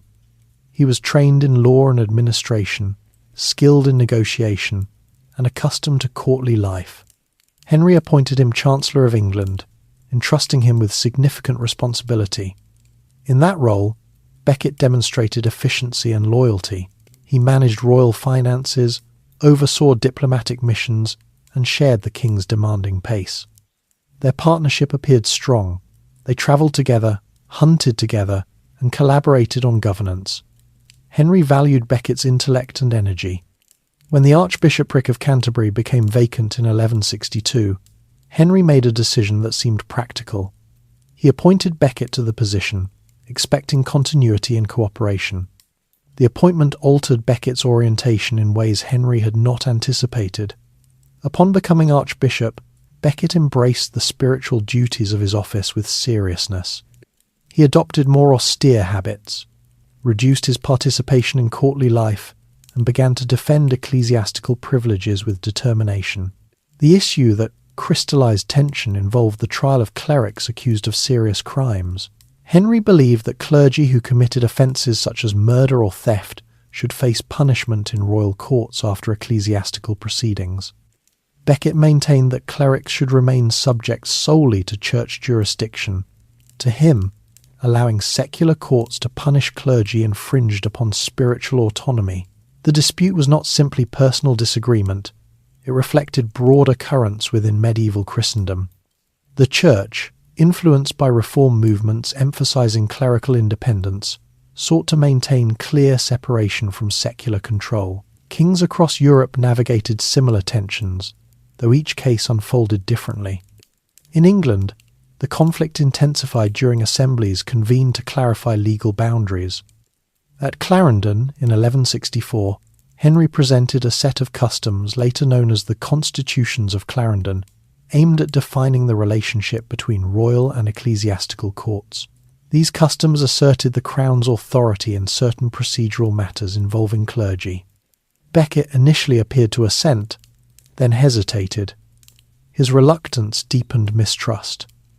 Henry interpreted resistance as betrayal, given their previous partnership. Becket viewed the issue as defence of spiritual principle. The political climate grew strained. Nobles observed the dispute carefully. Many supported Henry's desire for consistent jurisdiction, recognising the administrative logic. Others feared that overt confrontation with the Church could provoke broader instability. Ordinary people encountered the tension indirectly. Parish priests continued daily duties. Monks maintained prayer schedules, yet discussions within ecclesiastical circles increasingly focused on royal encroachment. Sermons emphasized the sanctity of clerical privilege. Henry's temperament, energetic and direct, struggled with prolonged stalemate. He summoned Becket to court, demanding clarity.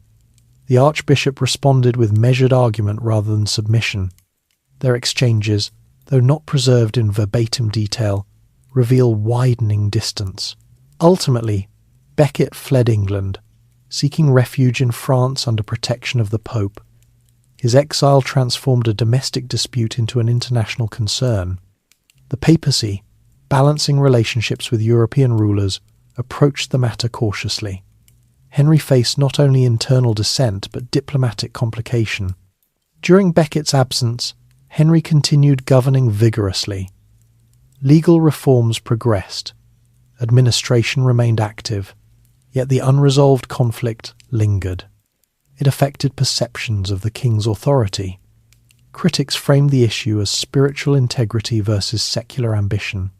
Years passed with intermittent negotiation. Letters crossed the Channel.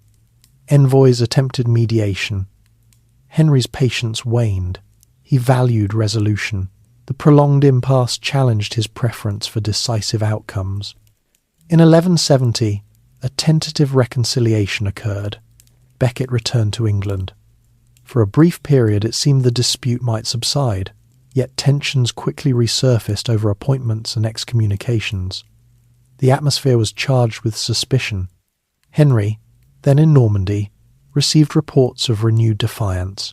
Frustration expressed in private conversation would soon have consequences beyond intention. 4 knights, interpreting the king's words as directive, travelled to Canterbury. In December 1170, they confronted Becket within the cathedral. The Archbishop refused to submit to arrest under their terms. Violence followed. Becket was killed near the altar. News of the event spread rapidly. Shock reverberated across England and beyond. The killing of an archbishop within a sacred space provoked outrage. Pilgrims soon began travelling to Canterbury, venerating Becket as martyr. Henry had not ordered the murder explicitly, yet responsibility attached to his authority. The political consequences were immediate. His reputation suffered. The church pressed for penance. The realm, recently stabilised through administrative reform, now faced moral crisis. Nobles assessed implications carefully. Clergy demanded acknowledgement of wrongdoing. Ordinary believers interpreted the event through spiritual lens, perceiving martyrdom. Henry responded with pragmatic humility. He denied intent, but recognised the need for reconciliation. In 1172 he performed public penance at Canterbury, submitting to ritual scourging by monks and spending the night in vigil at Becket's tomb. The act was both spiritual and political. It signalled contrition while preserving royal position. The papacy, satisfied with penance, lifted threats of excommunication. The immediate crisis subsided, though the memory endured. The conflict with Becket revealed limits of royal centralization. Henry had sought coherent jurisdiction. He encountered an institution equally committed to its autonomy. The balance between crown and church would remain delicate. Daily life resumed its patterns. Pilgrims visited Canterbury. Royal courts continued hearing cases. Trade persisted. Yet the episode left imprint on governance. Henry approached ecclesiastical matters with renewed caution. If you consider how ambition for orderly administration collided with spiritual conviction, you may recognise complexity beyond simple opposition. Henry aimed for consistency. Becket defended principle. The tragedy that followed reshaped both their legacies. The king, who had rebuilt a fractured kingdom, now bore responsibility for a martyr's death. His authority survived, but tempered by awareness that certain boundaries required negotiation rather than assertion. In the years that followed, Henry would redirect energy toward consolidating his broader empire. Yet the shadow of Canterbury remained a reminder that power, however structured, operates within constraints shaped by belief as well as law. The aftermath of Canterbury did not bring immediate calm to Henry's reign. Although he had performed public penance and restored formal relations with the papacy, the event altered how he was perceived by clergy, by nobles, and by his own household. The image of a king submitting to scourging within a cathedral was not forgotten. It demonstrated humility, but it also signalled that even a ruler as energetic as Henry could be compelled to bow. In practical terms, the settlement following Becket's death required compromise. Henry abandoned certain provisions of the Constitutions of Clarendon that had most directly challenged ecclesiastical privilege. Clerical courts retained significant jurisdiction over members of the clergy. The king did not surrender his broader administrative reforms, but he adjusted expectations in matters touching church authority. This recalibration was not simply concession. Henry recognised that open hostility with the papacy would endanger his continental interests as well as his English crown. His dominions stretched across lands deeply integrated into Latin Christendom. Alienating Rome could undermine alliances and invite interference from rivals eager to exploit division. While the Becket crisis subsided, another challenge was already forming, this time from within his own family. Henry had long intended to secure succession through early recognition of his eldest surviving son. In 1170, the young Henry, often called the young king, was crowned during his father's lifetime. The intention was stability. The effect was ambiguity. The younger Henry received title but little independent authority. He possessed ceremonial dignity, yet lacked meaningful power. This arrangement, designed to prevent fragmentation, instead fostered frustration. Court life around the young prince included knights eager for advancement and companions who encouraged assertion. Eleanor's relationship with her husband had also grown more complex. Years of political partnership had given way to divergence in priorities. She maintained influence in Aquitaine and oversaw aspects of her son's upbringing. Yet Henry's relentless control over governance limited opportunities for delegated authority within the family. Across the realm, daily life continued in familiar patterns.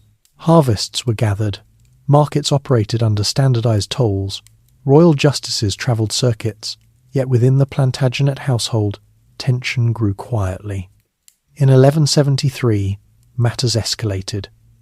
The young king, encouraged by his brothers Richard and Geoffrey and supported by certain nobles, rebelled against their father. The revolt was not confined to England. It involved Aquitaine and Normandy, drawing in foreign allies including the King of France. For Henry, the rebellion represented more than political opposition. It was personal rupture.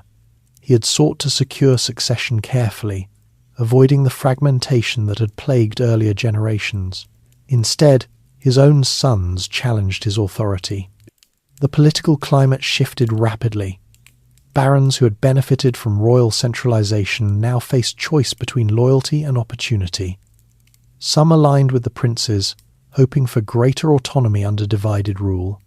Others remained faithful to Henry, valuing stability. The rebellion unfolded across multiple fronts. In England, royal forces confronted insurgents seeking to exploit lingering regional loyalties.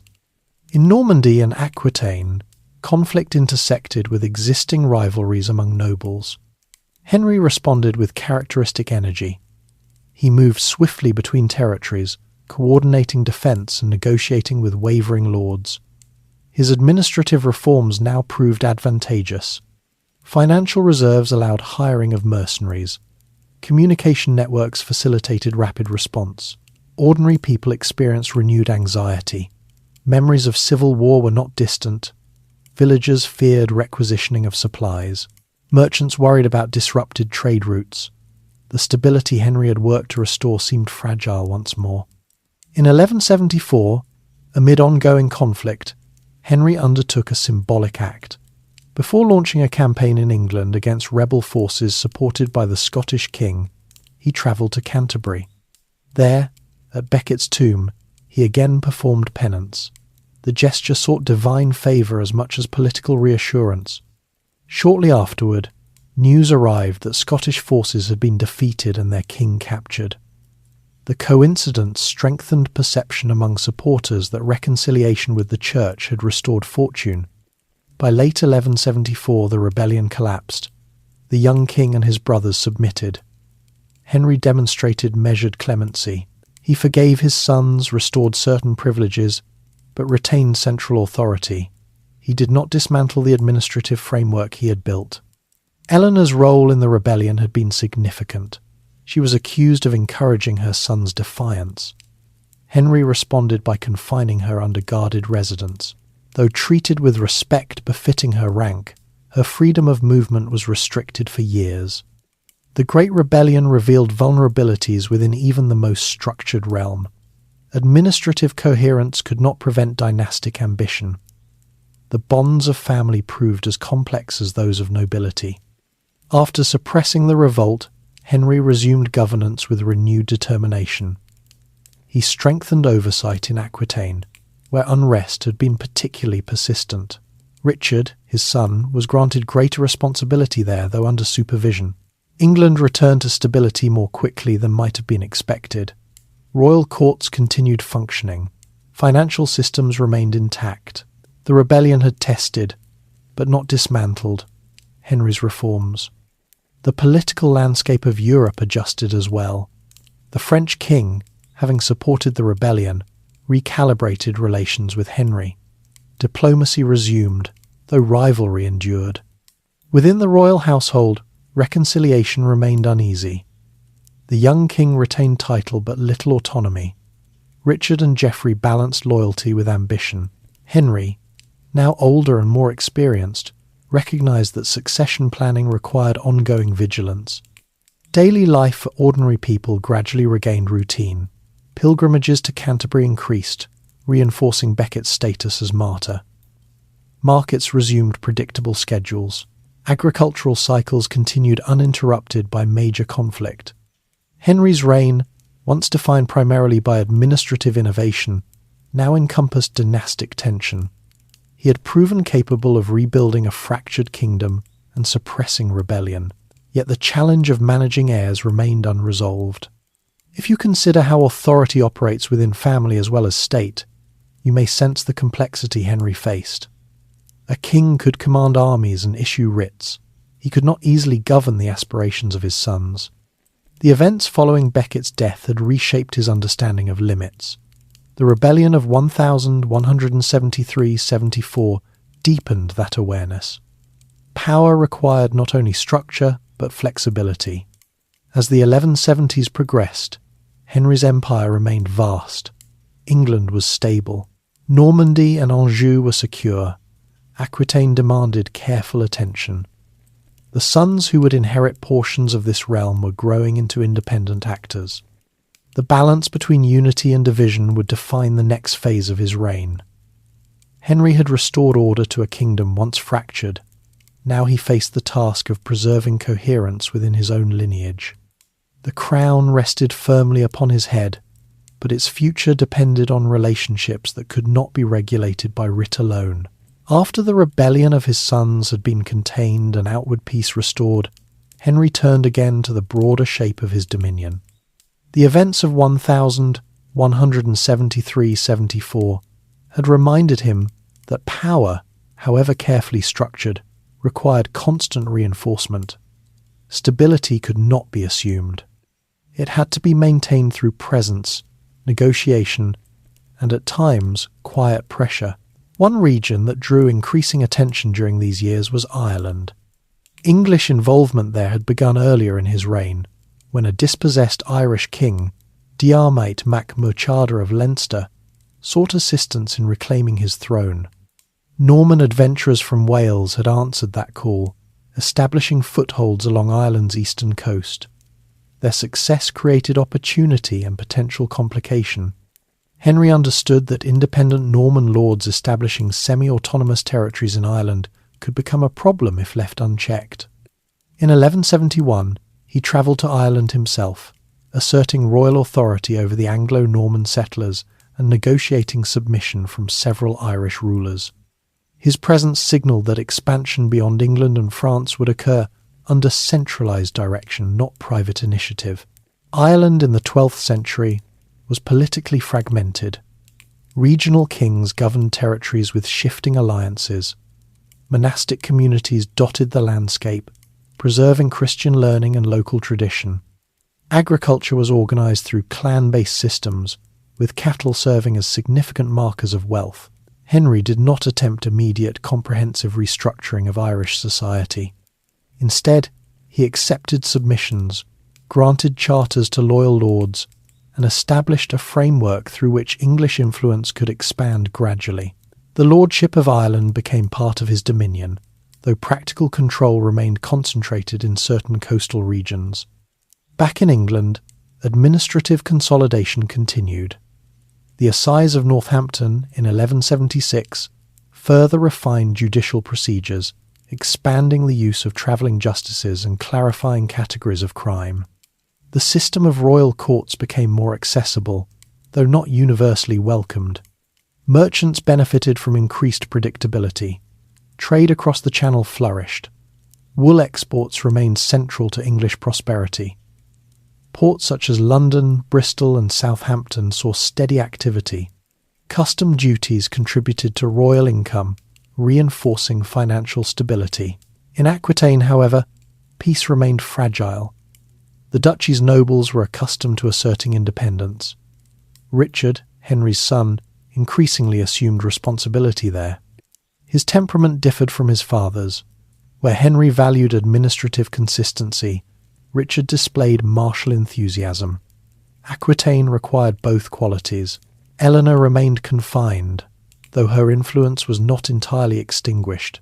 She corresponded discreetly and maintained awareness of developments within her territories. Henry's decision to restrict her movement reflected lingering mistrust following the rebellion. The royal household evolved as children matured. The young king retained ceremonial dignity, but little substantive power. His frustration simmered quietly. Geoffrey, another son, demonstrated diplomatic skill, aligning himself strategically within continental politics. John, the youngest, was still a child, observing dynamics that would later shape his own conduct. The political climate across Henry's empire was one of cautious equilibrium. France remained both rival and overlord for continental holdings. Diplomatic encounters were conducted with ceremony, yet underlying competition persisted. In England, rural life continued with steady rhythm.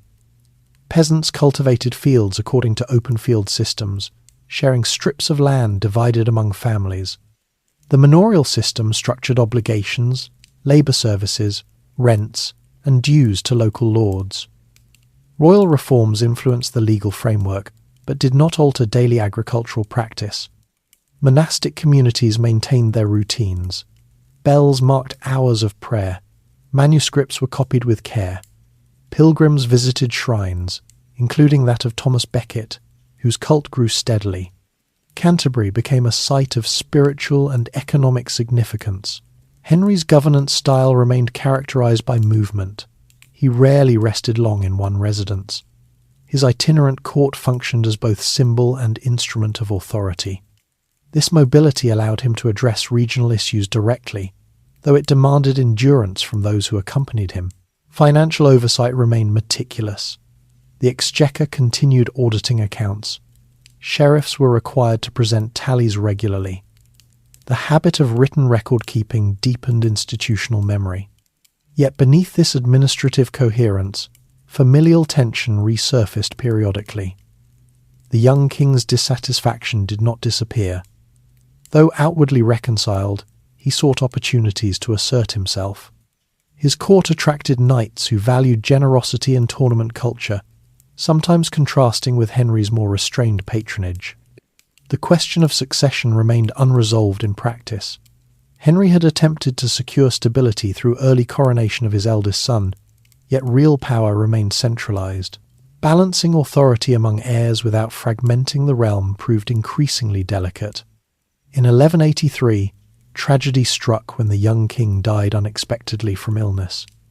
His death altered the dynastic landscape abruptly. Henry lost not only a son but the focal point of his succession planning. Grief mingled with recalculation. Richard, as next surviving son, emerged more prominently. His experience in Aquitaine and reputation for military skill strengthened his position. Geoffrey, however, maintained separate ambitions, particularly in Brittany through marriage alliances. The death of the young king removed one source of tension but intensified rivalry between remaining brothers. Henry faced renewed complexity in determining inheritance. Dividing territories risked fragmentation. Concentrating them risked resentment. Ordinary subjects observed these shifts at a distance. For them, continuity of justice and predictable taxation mattered most. Henry ensured that administration did not falter during dynastic adjustment. The broader European context added further pressure. The call for crusade following the fall of Jerusalem in 1187 stirred Christendom. Kings across Europe contemplated participation. Richard, in particular, felt drawn to crusading ideals. Henry approached the matter with caution, balancing spiritual expectation with political reality. As the 1180s progressed, Henry's health began to show strain from years of relentless travel and governance. Yet he did not relinquish oversight. His memory for detail remained sharp. He continued issuing writs, reviewing accounts, and negotiating alliances. The empire he had constructed remained intact, though not untroubled. England was stable. Ireland was under loose royal authority. Continental territories required vigilance. If you consider the endurance required to manage such breadth, geographical, familial, institutional, you may sense the constant calculation involved. Henry's reign had matured from reconstruction to maintenance. He was no longer merely rebuilding, he was preserving. The challenges ahead would involve not only governance, but legacy. The sons who survived him would inherit not a fractured kingdom, but a structured realm bound by law and administrative practice. Whether they could maintain unity remained uncertain.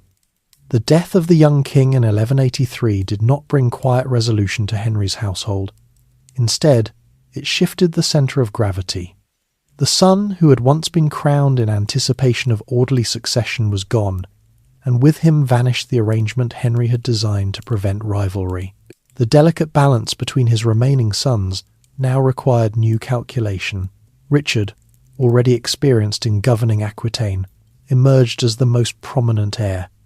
His years in the south had hardened him. He had confronted rebellious nobles and enforced authority through military campaigns. Aquitaine had never been easily subdued. Its barons valued independence and resisted external control. Richard had learned to respond swiftly and firmly. Henry recognised Richard's capability but hesitated to grant him complete autonomy. He remembered too clearly how early delegation of status without full power had fueled frustration in the young king. He sought to avoid repeating that misstep while retaining central control.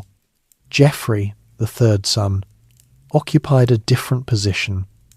Through marriage to Constance of Brittany, he had gained influence in that duchy. Brittany's political culture, like Aquitaine's, prized regional identity. Geoffrey's diplomatic skills allowed him to navigate its complexities, yet he too possessed ambition. John, the youngest, remained largely under his father's direct supervision. Henry had initially provided him with little territory, earning him the nickname Lackland. Yet Henry's intentions were not neglectful.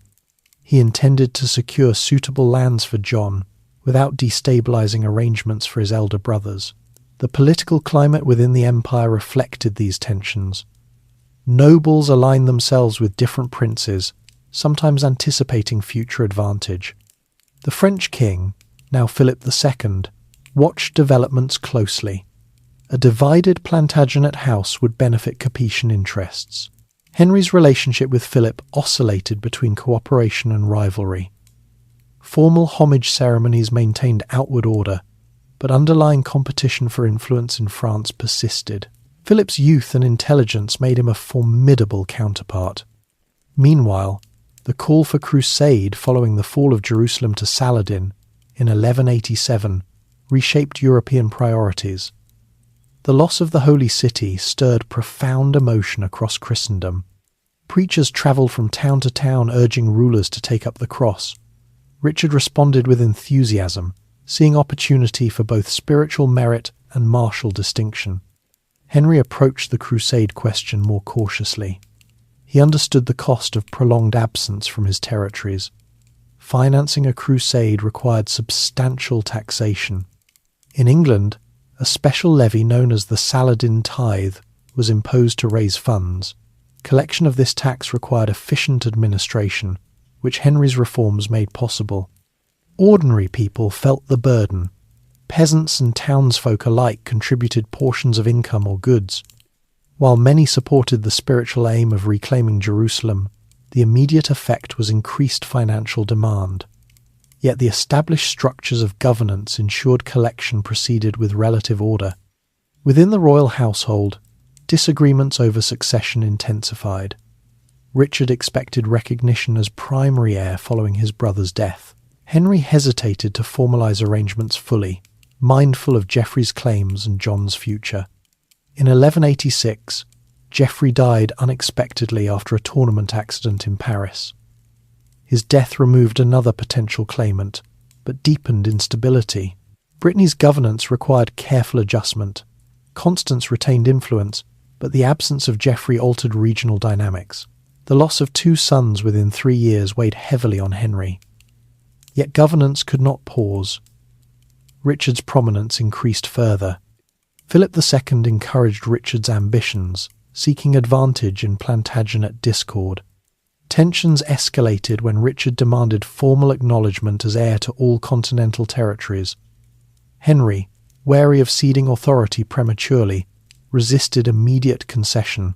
Negotiations between father and son became strained. In 1189, conflict erupted. Richard allied openly with Philip II against his father. The alliance placed Henry in precarious position. Campaigns unfolded across Normandy and other territories. Though Henry retained support from certain loyalists, his position weakened. Age and illness compounded his difficulty. Years of relentless travel had taken toll. Contemporary accounts suggest he suffered from recurring ailments that limited stamina. Yet he continued to move between fronts, attempting to negotiate and defend. For ordinary subjects, these struggles revived anxieties of instability. Merchants monitored trade routes carefully. Villagers watched passing troops with concern. The administrative framework Henry had built remained intact, but political uncertainty returned. The conflict culminated in Henry's defeat at the hands of Richard and Philip. At the Treaty of Azela-Rideau in 1189, Henry agreed to recognise Richard as heir and to pay substantial sums. The concession was painful. It marked the erosion of authority he had guarded for decades. Shortly after the treaty, Henry's health declined rapidly. At Chinon, surrounded by a reduced circle of loyal attendants, he learned of further defections among nobles and of John's alignment with Richard. The knowledge that even his youngest son had shifted loyalty struck deeply. In July 1189, Henry died. He was 56 years old. His body was taken to Fontevraud Abbey for burial. The empire he had assembled passed to Richard. The political landscape at his death was complex. England remained administratively strong. The legal reforms endured. Continental territories were intact but vulnerable to Capetian ambition. Henry's life had spanned civil war, reconstruction, legal innovation, ecclesiastical conflict, rebellion, and dynastic struggle. His achievements were structural rather than theatrical. He had strengthened institutions that would outlast him. For ordinary people, his reign brought greater consistency in justice and taxation, though not absence of burden. Trade flourished under stability. Pilgrimage routes expanded. Legal procedures became more predictable. Within the Church, memory of Becket remained powerful. Henry's penance had reconciled relations formally, yet the episode influenced perceptions of royal authority. As Richard assumed the crown, attention shifted toward crusade. The focus of governance would soon extend beyond England and France to the eastern Mediterranean. Henry's death did not dissolve the systems he created. Royal courts continued functioning. The exchequer maintained accounts. Writs circulated across counties. If you consider the arc of his reign from a childhood shaped by contested succession to a kingship defined by institutional consolidation, you may recognise coherence in his approach. He sought order, not through spectacle, but through structure. Yet the stability he achieved proved difficult to preserve under successors driven by different priorities. The empire across the sea would face challenges that Henry had anticipated, but could not fully resolve. In the end, he left behind not a perfect unity, but a framework robust enough to influence generations. The tensions within his family mirrored the complexities of the realm itself. Ambition balanced against authority, inheritance weighed against cohesion, and as his body rested at Fontevraud, the question remained whether the systems he built would endure beyond the will of the man who shaped them. Henry's death did not dissolve his influence. Even as Richard I prepared to depart on crusade, the structures his father had created continued operating with quiet persistence. Sheriffs presented accounts. Justices travelled circuits. The exchequer tallied revenues with disciplined regularity. England did not lapse into confusion at the passing of its king. That continuity itself was part of Henry's legacy. Richard's priorities differed sharply. His attention turned toward the eastern Mediterranean and the campaign to reclaim Jerusalem. Financing this expedition required enormous resources. Lands were sold, offices granted, and extraordinary taxes imposed. The administrative systems Henry had strengthened enabled such mobilization to occur efficiently. While Richard fought abroad, governance in England fell largely to appointed justiciars. The fact that administration functioned in the king's prolonged absence demonstrated the resilience of institutional reform. Royal justice did not depend entirely on the monarch's presence. On the continent, however, the situation grew more fragile. Philip II of France seized opportunities presented by Richard's absence. Territories that Henry had consolidated became targets of Capetian expansion. Normandy, long central to Plantagenet strength, required vigilant defence. Within England, daily life continued under familiar rhythms. Harvests were gathered, markets convened, monasteries observed canonical hours. The cult of Thomas Becket persisted, drawing pilgrims whose offerings contributed to Canterbury's prosperity. Richard's capture during his return from Crusade introduced further strain. Ransom payments demanded significant funds. The administrative machinery again proved capable of raising money swiftly. Henry's reforms, designed for order and revenue stability, now sustained a realm under extraordinary financial pressure. When Richard died in 1199, the succession passed to John. The youngest son, once considered peripheral, inherited the empire Henry had built.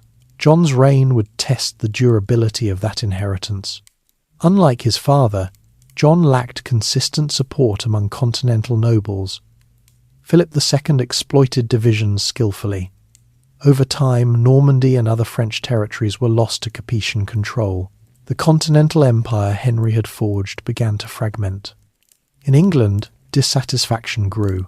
John's heavy taxation and military failures alienated barons. The legal framework established under Henry remained operational, but political trust eroded. The tension culminated in 1215 with the sealing of Magna Carta, a charter limiting royal authority and affirming certain rights of nobles and free men. Magna Carta drew upon concepts rooted in Henry's reforms. The expectation that the king operate within structured law rather than personal whim had developed during Henry's reign. Though the document arose from conflict under John, its intellectual foundation owed much to earlier administrative evolution.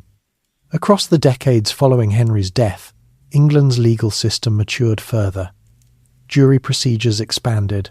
Royal courts became central to dispute resolution. Written record-keeping solidified continuity. In Ireland, English influence gradually extended, though not without resistance. Norman settlements grew, interacting with existing Gaelic structures. The lordship established under Henry remained part of the English crown's identity. On the continent, however, the loss of Normandy in 1204 marked significant contraction. The empire that once stretched from the Scottish border to the Pyrenees narrowed. Aquitaine endured, but under increasing pressure. The contrast between Henry's structured governance and the more volatile reigns of his successors sharpened historical perspective. His insistence on administrative discipline had provided stability. Where later rulers neglected such balance, instability followed. Ordinary people across England continued experiencing the practical effects of centralised justice. The availability of royal writs and circuit courts reinforced expectation that disputes could be resolved beyond local lordship. This habit gradually reshaped social relationships. Economic development persisted. Wool exports remained foundational. Towns expanded modestly. Guild structures matured. Royal charters confirmed privileges that facilitated commerce. The Church, having reconciled with Henry after Becket's death, maintained influential position. Monastic reforms advanced. Pilgrimage routes thrived.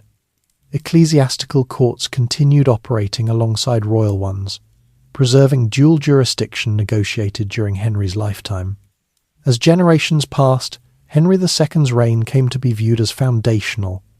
Chroniclers described his energy, his impatience, his administrative brilliance. They also recalled the tragedy of Canterbury and the rebellion of his sons. His character appeared complex, capable of innovation, yet marked by personal conflict. If you imagine living in the decades after his death, you might sense continuity beneath change. Institutions functioned even as rulers varied in temperament. The idea that law-constrained authority took firmer root. The framework Henry had shaped did not eliminate struggle. It provided structure within which struggle occurred. When barons confronted John at Runnymede, they appealed to established legal principles. Those principles had gained clarity during Henry's reign. Even as continental territories slipped away, England's internal cohesion endured. The centralised justice system remained active. The Exchequer maintained fiscal oversight. Written charters and administrative roles preserved memory across generations. Henry's legacy extended beyond territorial boundaries. It resided in habits of governance documentation, circuit courts, fiscal audit, structured writs. These practices influenced not only his immediate successors but later medieval administration. The empire across the sea that he had once commanded in person did not survive intact. Yet the institutional coherence he established in England proved more durable than geographic reach. Looking back across the span of his life and its aftermath, one sees a ruler shaped by civil war who devoted his reign to preventing its recurrence. He confronted ecclesiastical authority and accepted limits. He suppressed rebellion and forgave. He extended dominion and witnessed contraction. History did not grant him unbroken triumph. It granted him enduring influence. The realm he rebuilt from disorder became foundation for constitutional development centuries later. His administrative imagination outlasted the borders of his empire, and as you consider the arc of that influence, you may find that the most lasting achievements are not always the most visible at the moment of their creation. Eleanor's confinement, which had begun during the rebellion of 1173-74, did not end quickly. After Henry suppressed his son's revolt, he chose not to restore her full freedom. She was moved between castles under guard, treated with respect appropriate to her rank, yet denied independent authority. This decision reflected both political caution and personal strain. For years before the rebellion, Eleanor had governed Aquitaine with energy. She understood its language, customs, and noble networks. During her confinement, Aquitaine required new oversight. Richard increasingly assumed responsibility there, strengthening his own standing while extending royal control. Eleanor's captivity did not silence her entirely. She retained correspondence with select allies and remained informed of developments. Her confinement symbolized Henry's determination to prevent further internal division, yet it also illustrated the cost of dynastic conflict within a medieval household. Court life without Eleanor's active presence altered subtly. The cultural refinement she had fostered did not disappear, but its influence waned. Henry's court resumed a more administrative tone. Decisions centred on governance rather than ceremony. The political climate in Aquitaine remained unsettled. Local nobles accustomed to Eleanor's authority sometimes resisted direct Plantagenet oversight. Richard's campaigns enforced compliance, but not without friction. The region's distance from England and Normandy required sustained attention. In England, stability endured. The legal reforms initiated earlier in Henry's reign continued to shape daily interactions. The expectation that disputes could reach royal courts influenced behaviour even in rural communities. Meanwhile, the Plantagenet family continued evolving. After the young king's death and Geoffrey's passing, Richard stood foremost among heirs. John observed carefully, aware that his own prospects depended on shifting circumstances. Henry's health began to fluctuate during these later years. Though still energetic, he experienced periods of fatigue. Years of travel, negotiation, and conflict had accumulated strain. Yet he did not withdraw from governance. His habit of direct oversight persisted. Financial administration remained disciplined. Revenues from England supported continental defence. Trade networks functioned steadily. Merchants valued predictability, even amid dynastic uncertainty. The Church's position within the realm remained secure following reconciliation after Becket's death. Pilgrimages to Canterbury flourished. Ecclesiastical courts operated alongside secular ones, each maintaining defined jurisdiction. Eleanor's confinement gradually eased toward the end of Henry's life, though not fully. The approaching question of succession required renewed coordination. As Richard prepared for greater responsibility, her counsel regained relevance. For ordinary people, these internal dynamics appeared distant, yet their consequences influenced taxation and military obligations. Campaigns in Aquitaine or Normandy required funds. The Saladin tithe and other levies reflected continental priorities. Henry's later years were marked less by dramatic reform than by preservation. He had built institutions, now he maintained them. The energy that once fueled expansion redirected towards sustaining cohesion. The relationship between father and surviving sons remained uneasy. Richard sought recognition and autonomy. Henry hesitated to relinquish control fully. The balance between guidance and concession proved delicate.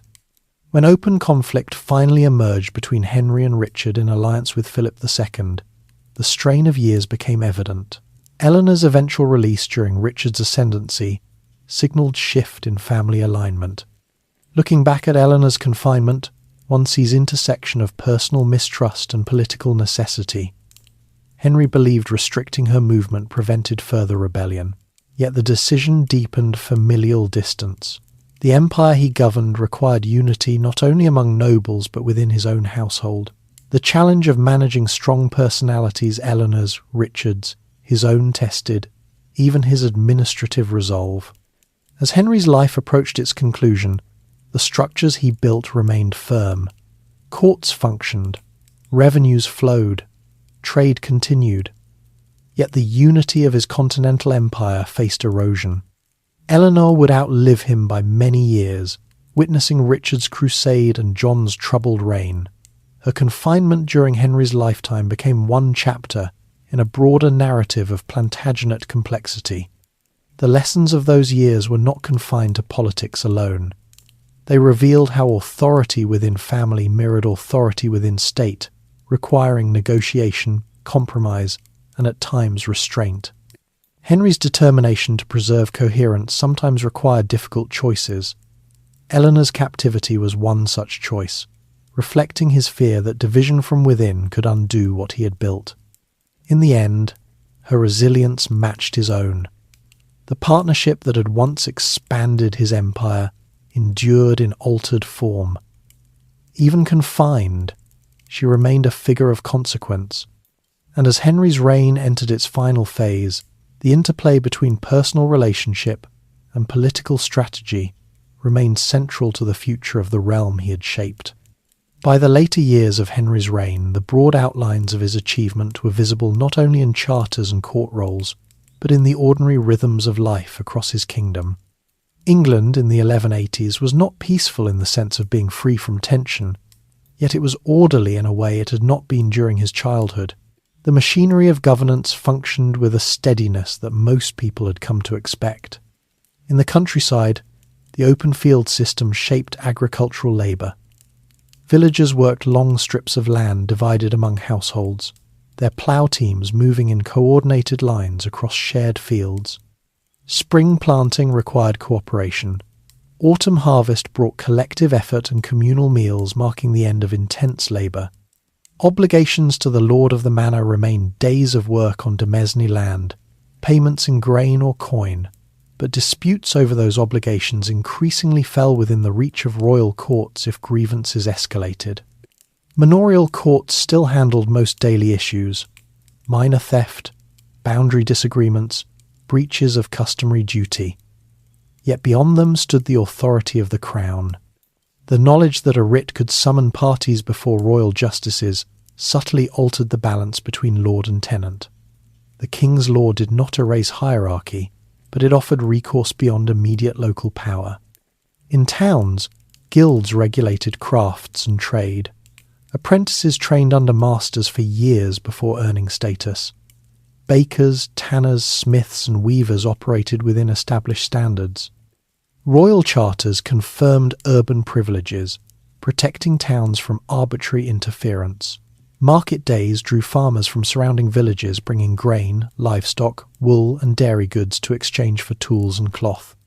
London, already the kingdom's largest city, grew in commercial importance. Merchants maintained links with Flanders, northern France and beyond.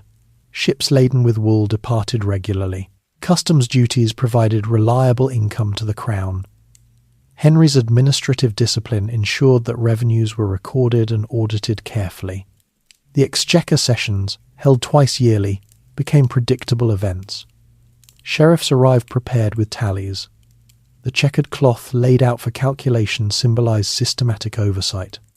Written rolls preserved memory year after year. This continuity allowed policy to extend beyond the lifespan of individual officials. Royal justices travelling circuits brought the crown's presence into distant shires. Their arrival required preparation. Local juries assembled, cases listed, witnesses summoned. Though not all welcomed scrutiny, many valued the opportunity for resolution that did not depend solely on local magnates. Forest law remained one of the more contentious aspects of royal authority. Large tracts of land were designated as royal forest, subject to strict regulation. Hunting certain animals without permission could incur heavy penalties. For villagers accustomed to gathering wood or grazing animals in woodland, these restrictions felt burdensome.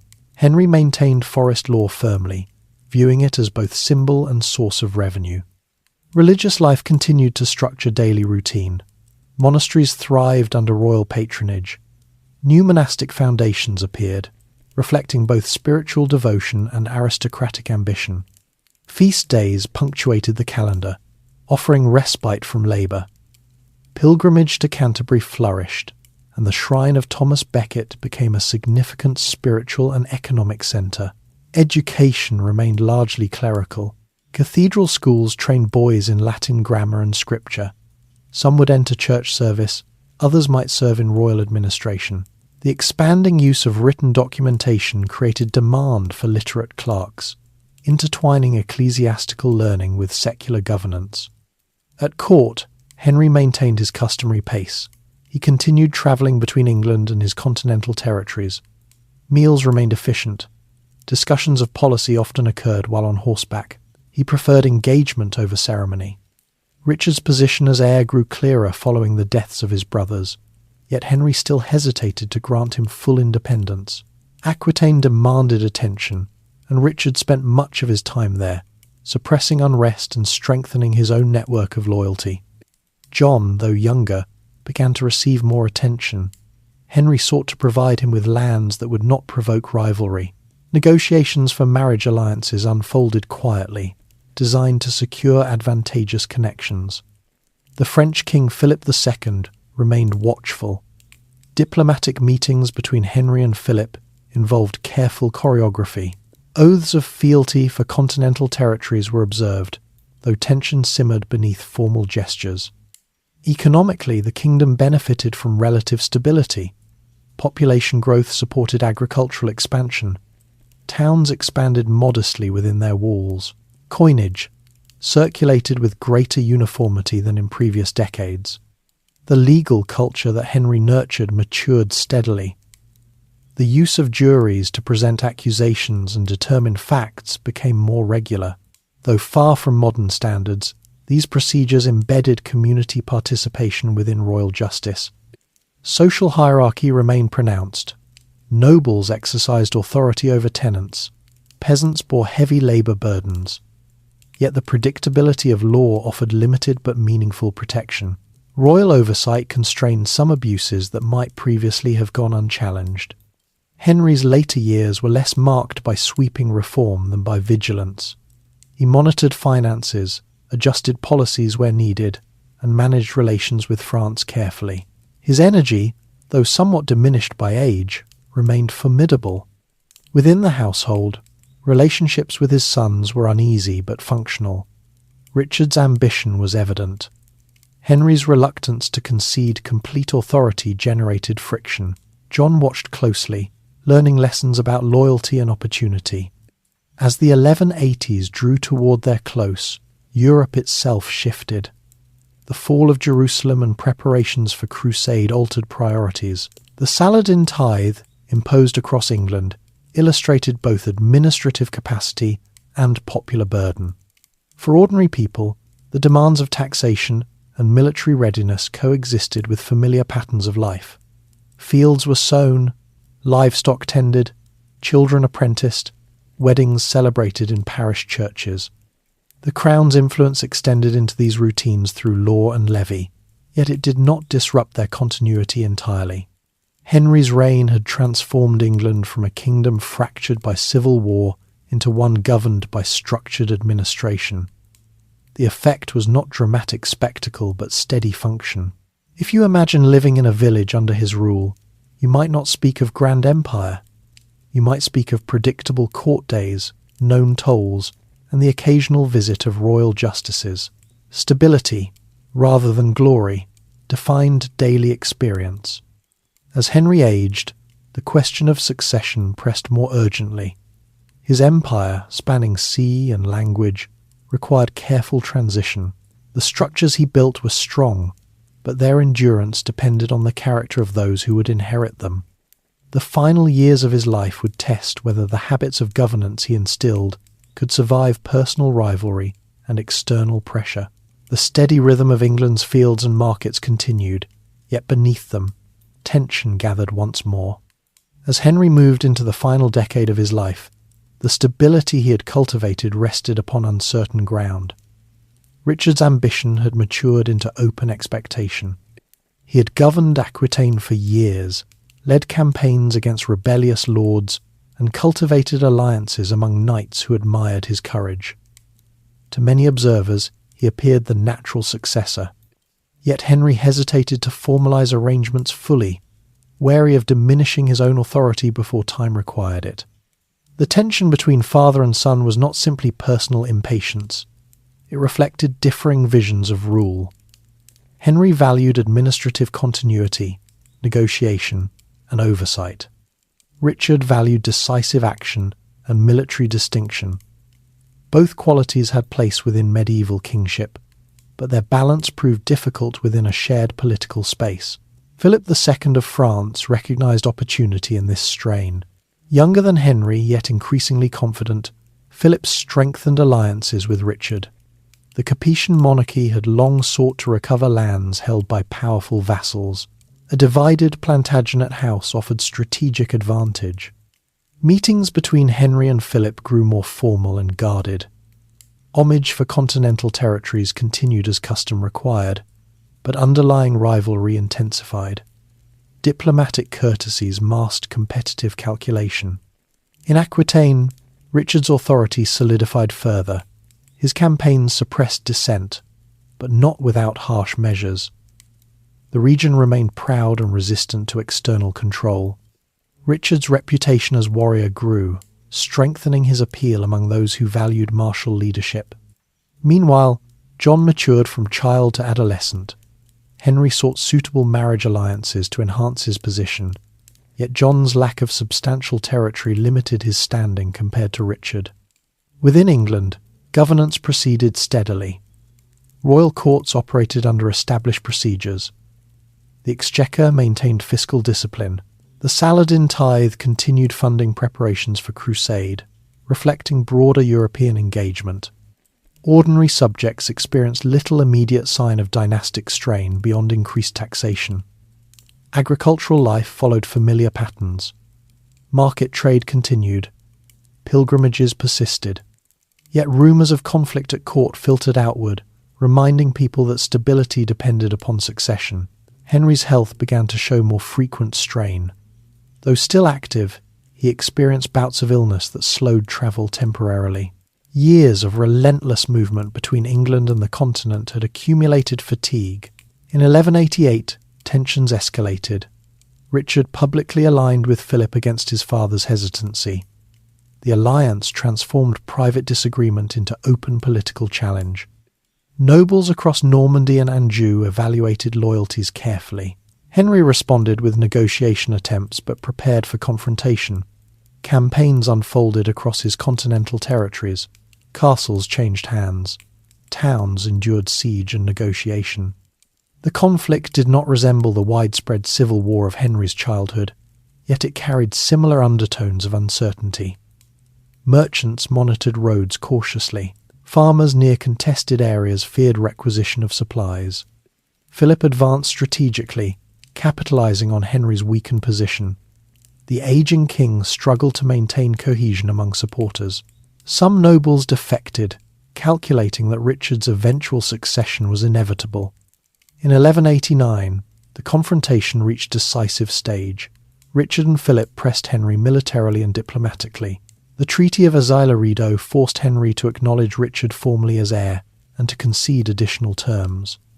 The concession marked a turning point. Henry, who had spent decades consolidating authority, now faced erosion under pressure from both external rival and internal heir. His health deteriorated rapidly after the treaty. At Chinon, in the Loire Valley, Henry withdrew with a reduced circle of loyal attendants. Reports reached him of further defections, including John's alignment with Richard. The knowledge that his youngest son had joined opposition weighed heavily. Contemporary accounts describe him as deeply shaken by this news. Years of governance, reform, and conflict converged into final reckoning. The empire he had forged stood intact geographically at that moment, yet its unity under his control had fractured. In July 1189, Henry died at Chinon. He was buried at Fontevraud Abbey, alongside members of his family. His death concluded a reign spanning 35 years, long enough to reshape England's institutions fundamentally. The immediate transfer of power to Richard proceeded without major upheaval in England. Administrative systems functioned as designed. Sheriffs remained at posts. Royal courts continued sessions. The Exchequer audited accounts. The contrast between the orderly transfer of governance and the turmoil of Henry's final months highlighted the durability of his reforms. Though his personal authority had waned, the institutions he built persisted. For ordinary people, the king's death meant oath renewal to new sovereign, not disruption of daily life. Fields were still tended, markets convened, monasteries maintained prayer cycles. On the continent, however, Philip prepared to exploit transitions further. The long rivalry between Capetian and Plantagenet houses would intensify under Richard and later John. Henry's final years demonstrated limits of even disciplined governance when confronted by dynastic ambition and geopolitical rivalry. Yet his lifetime of administrative construction ensured that his realm did not collapse with his passing. If you consider the image of the aging king at Chinon, once tireless traveller, now weakened by illness, you may see continuity between beginning and end. He had been born into a fractured world and devoted his reign to preventing its recurrence. In the end, family division returned not as civil war, but as personal betrayal. The empire across the sea would not remain whole indefinitely, but the structures Henry left behind, particularly in England, endured. As Richard assumed the crown, preparations for crusade accelerated. The focus of Plantagenet ambition shifted eastward. Henry's chapter closed, yet the patterns he established continued shaping events beyond his lifetime. In the years immediately following Henry's death, the full measure of his reign became clearer not through praise or condemnation, but through comparison. Richard I inherited a realm administratively strong yet territorially vulnerable.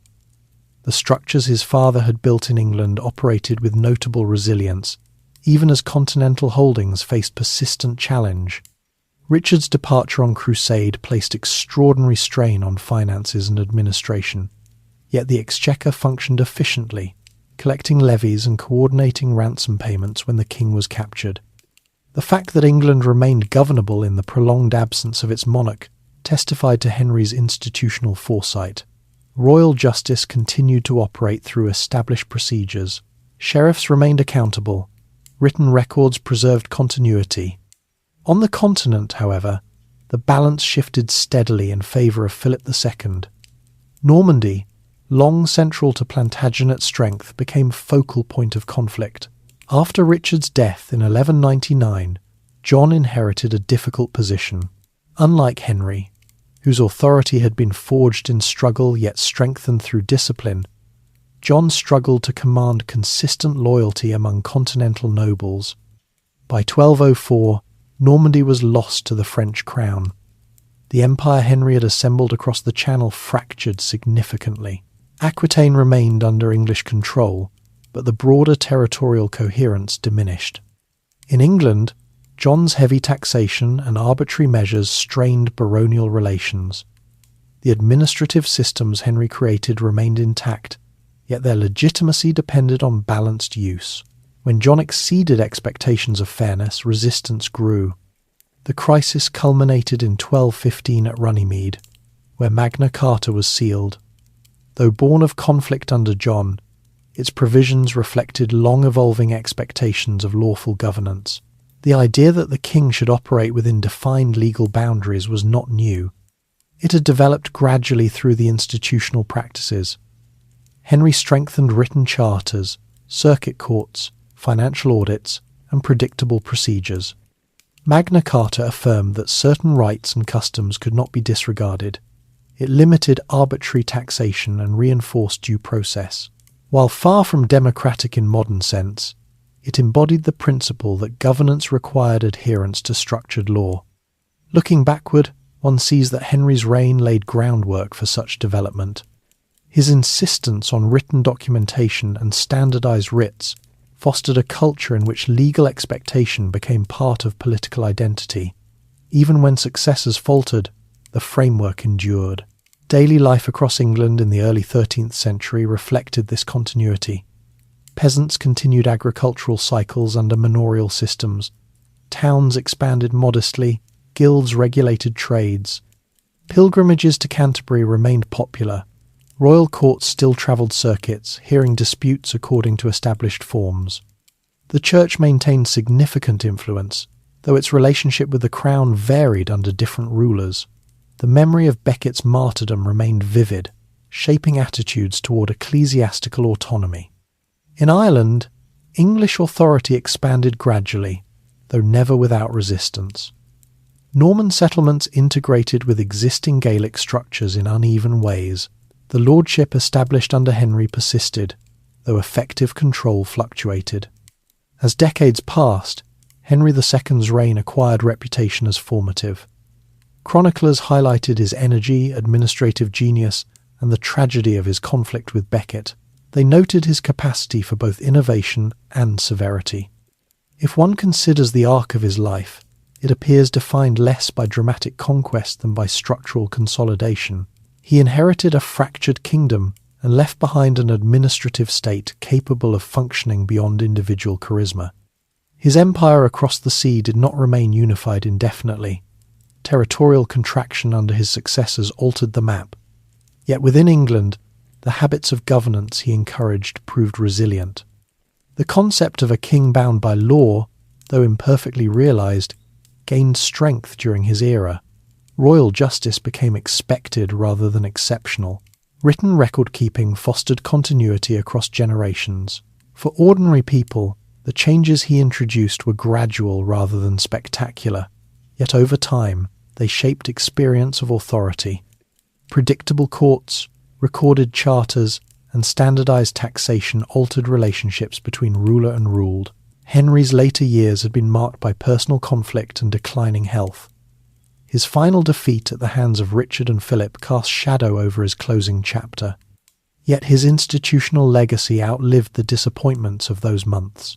In assessing his reign, one sees contradictions. A ruler who sought coherence yet struggled with his own sons. A king who strengthened law yet clashed with ecclesiastical authority. An empire builder whose continental holdings eventually diminished. History seldom offers unbroken triumph. It offers complexity. Henry's contribution lay in strengthening the structures through which power operated. As England moved forward under successive rulers, the administrative habits he cultivated became embedded in political life. They shaped expectations not only of kings, but of subjects. And in that sense, the restless boy who had grown up amid civil war succeeded in altering the trajectory of his realm. He did not eliminate conflict. He reduced chaos. When Henry II first opened his eyes in a world unsettled by disputed succession, no one could have predicted how deeply that instability would mark his imagination. By the time of his death, England was no longer a kingdom drifting between rival banners. It was a realm shaped by written law, audited finance, and courts that travelled in the king's name. Yet legacy is rarely simple. The empire Henry assembled, stretching from the Scottish border to the Pyrenees, did not remain intact for long. Within a generation, much of his continental inheritance was gone. Normandy fell. Anjou was absorbed by the French crown. Aquitaine endured but required constant defence. If measured only by geography, his achievement might appear temporary, but geography was never the sole measure of his work. The deeper transformation occurred within governance itself. Henry did not invent English law, nor did he abolish feudal hierarchy. What he did was strengthen the Crown's role as organiser and guarantor of legal process. He expanded the use of writs, standardised procedures, and embedded the practice of sending justices on circuit. These reforms created expectation that justice should not be arbitrary. The Exchequer, functioning with methodical precision, became more than a treasury. It was a mechanism of accountability. Sheriffs answered for revenues collected, debts were recorded and tracked. Memory moved from personal recollection to parchment roll. In villages and towns, life continued according to seasonal and commercial rhythms. But beneath those rhythms lay a new steadiness. Disputes could escalate beyond immediate lordship. Trade moved under clearer toll structures. Even taxation, though burdensome, followed recorded precedent. The Church remained powerful, its autonomy secured in part through the tragedy of Canterbury. Henry's confrontation with Becket exposed limits of royal ambition in spiritual matters. The compromise that followed established balance uneasy at times, but enduring. Within his family, Henry's efforts to prevent fragmentation through early coronation and controlled delegation met resistance. His sons inherited not only territories but ambition. The conflicts that shadowed his later years revealed that even structured governance cannot eliminate rivalry rooted in succession. Still, the realm he left behind did not collapse into disorder upon his death. That fact speaks quietly but firmly to the durability of his reforms. Richard inherited a functioning administrative system capable of sustaining crusade finance and ransom payments. Even John, whose reign strained baronial patience, operated within institutional boundaries that eventually produced Magna Carta. Magna Carta itself, though born of crisis, reflected expectations cultivated over decades. The notion that a king's actions should align with established law did not appear suddenly. It matured gradually within the framework Henry strengthened. His reign also demonstrated the complexity of medieval kingship. A ruler was warrior, judge, diplomat, and household patriarch simultaneously. Henry's energy allowed him to inhabit all these roles, though not without strain. He could review financial tallies in the morning and negotiate with foreign monarchs in the afternoon. He could argue jurisdiction with archbishops and plan fortification inspections in the same day. He was not gentle in temperament. Chroniclers described impatience and sharp anger, yet they also noted intellectual acuity and relentless diligence. His sleep was brief. His attention was constant. If you imagine the weight of governance spread across lands divided by language and custom, you may sense why he rarely rested. Movement became habit, not indulgence. He travelled because authority required visibility. The personal cost of that vigilance appeared in his final years. Estrangement from Eleanor, rebellion of sons, and illness diminished his strength. The empire he shaped began to fracture before his death, yet the administrative core remained. History often asks whether a ruler was great or flawed, triumphant or tragic. Henry II does not fit neatly into such categories. He was both builder and combatant, reformer and adversary, father and rival. What remains most tangible is the framework he left behind. England emerged from his reign with institutions capable of adaptation. Courts expanded, legal reasoning matured, financial oversight endured. Centuries later, scholars would trace constitutional development partly to the habits of governance established in his era. Yet for those who lived under his rule, the significance was more immediate: predictable justice, recorded obligation, and a crown that functioned through system rather than impulse alone. As you consider his life, perhaps the most revealing question is not whether his empire endured in full, but whether his methods reshaped expectations of rule. They did. He inherited fragmentation and left structure. He confronted church authority and negotiated boundary. He faced rebellion and restored order. And yet, no ruler controls every outcome. The lands across the Channel slipped from Plantagenet hands. His sons carried ambitions he could not fully govern. His own temper sometimes sharpened conflict. History cannot change, but our understanding of it can. Henry II's life suggests that durability lies less in territory than in institution. Kingdoms expand and contract. Laws, once embedded in habit, can persist. The fields of 12th century England rest under evening light. The courts have adjourned. The exchequer rolls are tied and stored. In monasteries, Candles burn low as monks complete the final prayers of the day. Across the channel, rivers move steadily past stone bridges that have seen kings come and go. Castles stand silent against the darkening sky. Markets are empty now, their noise replaced by the quiet murmur of distant water. The boy born into uncertainty became a king who preferred structure to spectacle. His steps carried him across kingdoms. His voice carried authority into courtrooms and councils. Yet even his energy yielded at last to stillness. You do not need to hold every name or date. Let the outline of the story remain. A fractured kingdom, a determined ruler, law written where memory once ruled, conflict, reconciliation, ambition, and endurance. The past settles not as noise, but as quiet foundation beneath the present. Rest your thoughts there,